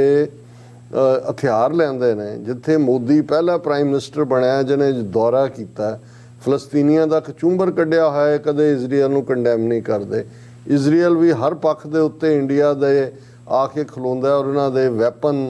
ਟ੍ਰੇਡ ਔਰ ਅਦਰਵਾਈਜ਼ ਵੱਧ ਰਿਹਾ ਇੱਕ ਇਹ ਹੈ ਇਹਨਾਂ ਦਾ ਹਲਕਾਪਨ ਇੰਡੀਅਨਸ ਦਾ ਜੀ ਉਹਨਾਂ ਨੇ ਇਸ ਕਿਸਮ ਦਾ ਕਰਤਾ ਕਿ ਐਂਬੈਸਡਰ ਤਰਲੇ ਕਰ ਰਿਹਾ ਕਿ ਜੀ ਇਹਦੇ ਨਾਲ ਕੋਈ ਸਾਡੀ ਦੋਸਤੀ ਪ੍ਰਭਾਵਿਤ ਨਹੀਂ ਹੋਣੀ ਚਾਹੀਦੀ। As a human being I feel ਅਸ਼ੇਮਡ and want to apologize to our hosts for a bad manner in which we repaid them for their generosity and friendship। देखो ਇੰਡੀਅਨਸ ਦੀ ਕਿੰਨੀ ਜਨਰੋਸਿਟੀ ਫਰੈਂਡਸ਼ਿਪ ਇਹ ਅਸੀਂ ਦੇ ਰਹੇ। ਫਿਰ ਉਹਨੇ ਸ਼ੁਰੂ 'ਚ ਕਿਹਾ ਵੀ ਮੈਂ ਇਹ ਚਿੱਠੀ ਤੈਨੂੰ ਹਿਬਰੀਓ 'ਚ ਵੀ ਲਿਖ ਸਕਦਾ ਸੀ ਪਰ ਮੈਂ ਅੰਗਰੇਜ਼ੀ 'ਚ ਲਿਖ ਰਿਹਾ ਤਾਂ ਕਿ ਸਾਡੇ ਦੋਸਤ ਭਾਰਤੀ ਵੀ ਦੇਖ ਲੈਣ ਕਿ ਮੈਂ ਤਾਂ ਕਿੰਨਾ ਜਿਹੜਾ ਦੁਖੀ ਹਾਂ ਇਸ ਸਾਰੇ ਤੋਂ। You will go back to Israel thinking that you are bold and made a statement. We, the representative of Israel, would stay here. You should see our DM boxes following your bravery and what implications it may have on the team under my ਮੇਰੇ ਮੇਲ box ਗਾਲਾਂ ਨਾਲ ਭਰੇ ਹੋਏ ਨੇ। ਦੂਜਾ ਤੂੰ ਤਾਂ ਚਲਾ ਜਾਏਗਾ, ਅਸੀਂ ਇੱਥੇ ਕਿਵੇਂ ਜਿਹੜਾ ਵਕਤ ਗੁਜ਼ਾਰਾਂਗੇ, ਕਿਵੇਂ ਰਵਾਂਗੇ। ਹੁਣ ਇਹ ਨਹੀਂ ਫਿਰ ਰੁਕਿਆ। ਫਿਰ ਜਿਹੜਾ ਇਸ ਤੋਂ ਪਹਿਲਾਂ ਐਂਬੈਸਡਰ ਇੰਡੀਆ ਦੇ ਵਿੱਚ ਇਜ਼ਰਾਈਲ ਦਾ ਰਿਹਾ ਮਿਸਟਰ ਗਿਲਨ ਤੋਂ ਪਹਿਲਾਂ ਮਿਸਟਰ ਡੈਨੀਅਲ ਕਾਰਮਨ ਉਹਨੇ ਵੀ ਟਵੀਟ ਕੀਤਾ। ਉਹਨੇ ਕਿਹਾ ਜੀ ਗਿਲਨਸ excellent open letter this morning to Nadav Lapid speaks for all of us and reflects our true feelings. As the ambassador said, the friendship between the people and states of India and Israel is very strong and will survive the damage the filmmaker has inflicted. ਹੁਣ ਕੱਲਾ ਇਹ ਨਹੀਂ, ਮੈਨੂੰ ਵੈਸੇ ਖੁਸ਼ੀ ਵੀ ਹੈ ਜਦੋਂ ਮੈਂ ਡਿਸਕਸ ਕਰ ਰਿਹਾ ਕਿ ਵੀ ਦੇਖੋ ਕਿੰਨੇ ਹਲਕੇ ਲੋਕ ਨੇ ਵੀ ਇਹ ਜਿਹੜੇ ਬੌਂਡ ਦੂਜੇ ਤੀਜੇ ਇੱਕ ਟਰੂ। ਔਰ ਜੋ ਉਹਨੇ ਫਿਲਮ ਮੇਕਰ ਨੇ ਕਿਹਾ ਉਹਨੇ ਉਹ ਇੱਕ ਆਰਟਿਸਟ ਹੈ, ਉਹ ਆਪਣੀ ਗਵਰਨਮੈਂਟ ਨੂੰ ਵੀ ਮੈਂ ਉਹਦਾ ਥੋੜ੍ਹਾ ਬੈਕਗਰਾਊਂਡ ਕੱਢੀ ਉਹ ਕਰਦਾ ਹੈ ਇਸ ਕਿਸਮ ਦਾ। ਔਰ ਇਹ ਵੀ ਇਨ ਸਪਾਈਟ ਆਫ ਕਿ ਇਜ਼ਰਾਈਲ ਫਲਸਤੀਨੀਆਂ ਨਾਲ ਕੀ ਕਰਦਾ ਹੈ ਜਿਹਨੂੰ ਅਸੀਂ ਹਮੇਸ਼ਾ ਕੰਡੈਮ ਕਰਦੇ ਹਾਂ। ਇਹ ਵੀ ਮੈਂ ਦੇਖਿਆ ਵੀ ਸ਼ਾਇਦ ਇਹੀ ਜਿਹੜਾ ਉਹਨਾਂ ਦੀ ਇੱਕ ਬਿਊਟੀ ਵੀ ਹੈ ਕਿ ਜਿਹੜੇ ਇਜ਼ਰਾਈਲ 'ਚ ਜ਼ੁਲਮ ਕਰਨ ਵਾਲੇ ਤਾਂ ਹੈ ਹੀ ਨੇ ਜੋ ਫਲਸਤੀਨੀਆਂ 'ਤੇ ਕਰਦੇ ਨੇ, ਪਰ ਜਿਹੜੇ ਉਹਨਾਂ ਦੇ ਕ੍ਰਿਟਿਸਿਜ਼ਮ 'ਚ ਵੀ ਬਹੁਤ ਵਾਰ ਨਿਕਲਦੇ ਨੇ ਵਰਲਡ ਲੈਵਲ ਤੋਂ ਉਹ ਵੀ ਯਹੂਦੀ ਹੁੰਦੇ ਨੇ। ਔਰ ਫਲਸਤੀਨੀਆਂ ਦੇ ਮੁੱਦੇ ਦੇ ਉੱਤੇ ਅਮਰੀਕਾ 'ਚ ਸਟਰੋਂਗ ਕ੍ਰਿਟਿਸਿਜ਼ਮ ਹੈ ਇਜ਼ਰਾਈਲ ਦੀ ਪਾਲਿਸੀ ਦਾ ਯਹੂਦੀਆਂ ਵੱਲੋਂ।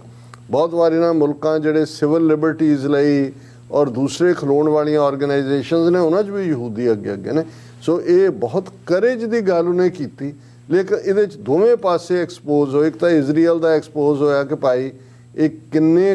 ਜਿਹੜੇ ਨੇ ਉਹ ਦੇਖ ਲੈਣ ਕਿ ਭਾਰਤੀ ਲੋਕ ਕਿੰਨੇ ਕਿਹਨਾਂ ਦੇ ਦੋਸਤ ਨੇ। ਅਤੇ ਦੂਸਰੇ ਪਾਸੇ ਇਹ ਹੋਇਆ ਕਿ ਕਸ਼ਮੀਰ ਫਾਈਲਸ ਬਾਰੇ ਜਿਹੜੀ ਇਹਨਾਂ ਨੇ ਆਵਾਜ਼ ਦਬਾ ਦਿੱਤੀ ਸੀ, ਜਿਹੜੇ ਇਹਨੂੰ ਪ੍ਰੋਪੇਗੈਂਡਾ ਫਿਲਮ ਕਹਿੰਦੇ ਸੀ, ਉਹ ਜਿਹੜੇ ਨੇ ਉਹ ਇਹਨੇ ਬਿਲਕੁਲ ਜਿਹਨੂੰ ਕਹਿੰਦੇ ਨੇ ਕਿ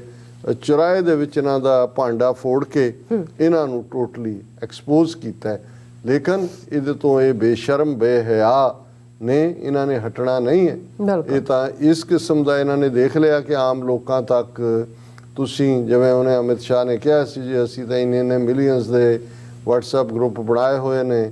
ਸਵੇਰੇ ਬ੍ਰੇਕਫਾਸਟ ਵੇਲੇ ਉਹਨਾਂ ਨੂੰ ਖਬਰ ਅਸੀਂ ਪਰੋਸ ਦਿੰਦੇ। ਔਰ ਹੁਣ ਤਾਂ ਉਹਨਾਂ ਨੇ ਇਵੇਂ ਤੇਜ਼ੀ ਦੇ ਨਾਲ ਆਪਣਾ IT ਸੈਕਟਰ ਪਹਿਲੇ ਦਿਨ ਤੋਂ ਹੀ ਐਕਟਿਵ ਰਿਹਾ। ਲੇਕਿਨ ਇਸ ਵੇਲੇ ਮੁੰਬਈਆ ਫਿਲਮ ਇੰਡਸਟਰੀ ਦੇ ਵਿੱਚ ਹਿੰਦੂਤਵਾ ਦਾ ਮੈਸੇਜ ਹੀ ਨਿਕਲੇਗਾ। ਇਹਨਾਂ ਦਾ ਨੈਰੇਟਿਵ ਵੀ ਇਹਨਾਂ ਦਾ ਜਿਹੜਾ ਬਿਰਤਾਂਤ ਜੋ ਇਹ ਸਿਰਜਦੇ ਨੇ ਉਹੀ ਸੌਦਾ ਵਿੱਚ। ਜੀ ਡਾਕਟਰ ਸਾਹਿਬ ਤੁਹਾਡਾ ਬਹੁਤ ਬਹੁਤ ਸ਼ੁਕਰੀਆ। ਸਵਾਲ ਲੈਣੇ ਬ੍ਰੇਕ ਔਰ ਬ੍ਰੇਕ ਤੇ ਜਾਣ ਤੋਂ ਪਹਿਲਾਂ ਅਸੀਂ ਆਪਣੇ ਦਰਸ਼ਕਾਂ ਤੇ ਸਰੋਤਿਆਂ ਨੂੰ ਹਮੇਸ਼ਾ ਤਰ੍ਹਾਂ ਅਪੀਲ ਤੇ ਬੇਨਤੀ ਕਰਦੀ ਹੈ ਵਿਊਅਰਸ, ਜਿਸ ਤਰ੍ਹਾਂ ਕਿ ਤੁਸੀਂ ਜਾਣਦੇ ਹੋ ਕਿ TV 84 ਹੱਕ ਸੱਚ ਇਨਸਾਫ ਦੀ ਜਿਹੜੀ ਆਵਾਜ਼ ਉਹ ਬੁਲੰਦ ਕਰ ਰਿਹਾ। ਸੋ ਅਸੀਂ ਚਾਹਾਂਗੇ ਕਿ ਤੁਸੀਂ TV 84 ਦੀ ਚੜ੍ਹਦੀ ਕਲਾ ਲਈ ਵੱਧ ਤੋਂ ਵੱਧ ਡੋਨੇਟ ਕਰੋ। ਡੋਨੇਟ ਕਰਨ ਲਈ ਸਾਡੀ ਵੈਬਸਾਈਟ TV84.tv ਤੇ ਜਾ ਕੇ ਪੇਪਲ ਦੀ ਵਰਤੋਂ ਕਰਕੇ ਵਨ ਟਾਈਮ ਡੋਨੇਟ ਕਰ ਸਕਦੇ ਹੋ, ਮੰਥਲੀ ਡੋਨੇਟ ਵੀ ਕਰ ਸਕਦੇ ਹੋ। ਤੁਸੀਂ TV 84 ਦੇ ਨਾਮ ਤੇ ਚੈੱਕ ਬਣਾ ਕੇ ਸਾਨੂੰ ਮੇਲ ਵੀ ਕਰ ਸਕਦੇ ਹੋ ਸਾਡੇ ਇਸ ਪਤੇ ਤੇ 36-01 37th Avenue Long Island City New York 11101 USA, ਜਾਂ ਫਿਰ ਤੁਸੀਂ ਸਾਨੂੰ ਫੋਨ ਰਾਹੀਂ ਵੀ ਸੰਪਰਕ ਕਰ ਸਕਦੇ ਹੋ ਸਾਡੇ ਫੋਨ ਨੰਬਰ ਤੇ 5166191984। ਤੁਸੀਂ ਸਾਨੂੰ ਈਮੇਲ ਵੀ ਕਰ ਸਕਦੇ ਹੋ info@tv84.tv ਤੇ। ਅਸੀਂ ਤੁਹਾਡੇ ਤਹਿ ਦਿਲ ਤੋਂ ਸ਼ੁਕਰਗੁਜ਼ਾਰ ਹੋਵਾਂਗੇ। ਸੋ ਇੱਥੇ ਲੈਣੇ ਬ੍ਰੇਕ ਵਿਊਅਰਸ, ਤੁਸੀਂ ਇਸੇ ਤਰ੍ਹਾਂ ਬਣੇ ਰਹਿਣਾ। ਮਿਲਦੇ ਹਾਂ ਛੋਟੇ ਜਿਹੇ ਬ੍ਰੇਕ ਤੋਂ ਬਾਅਦ।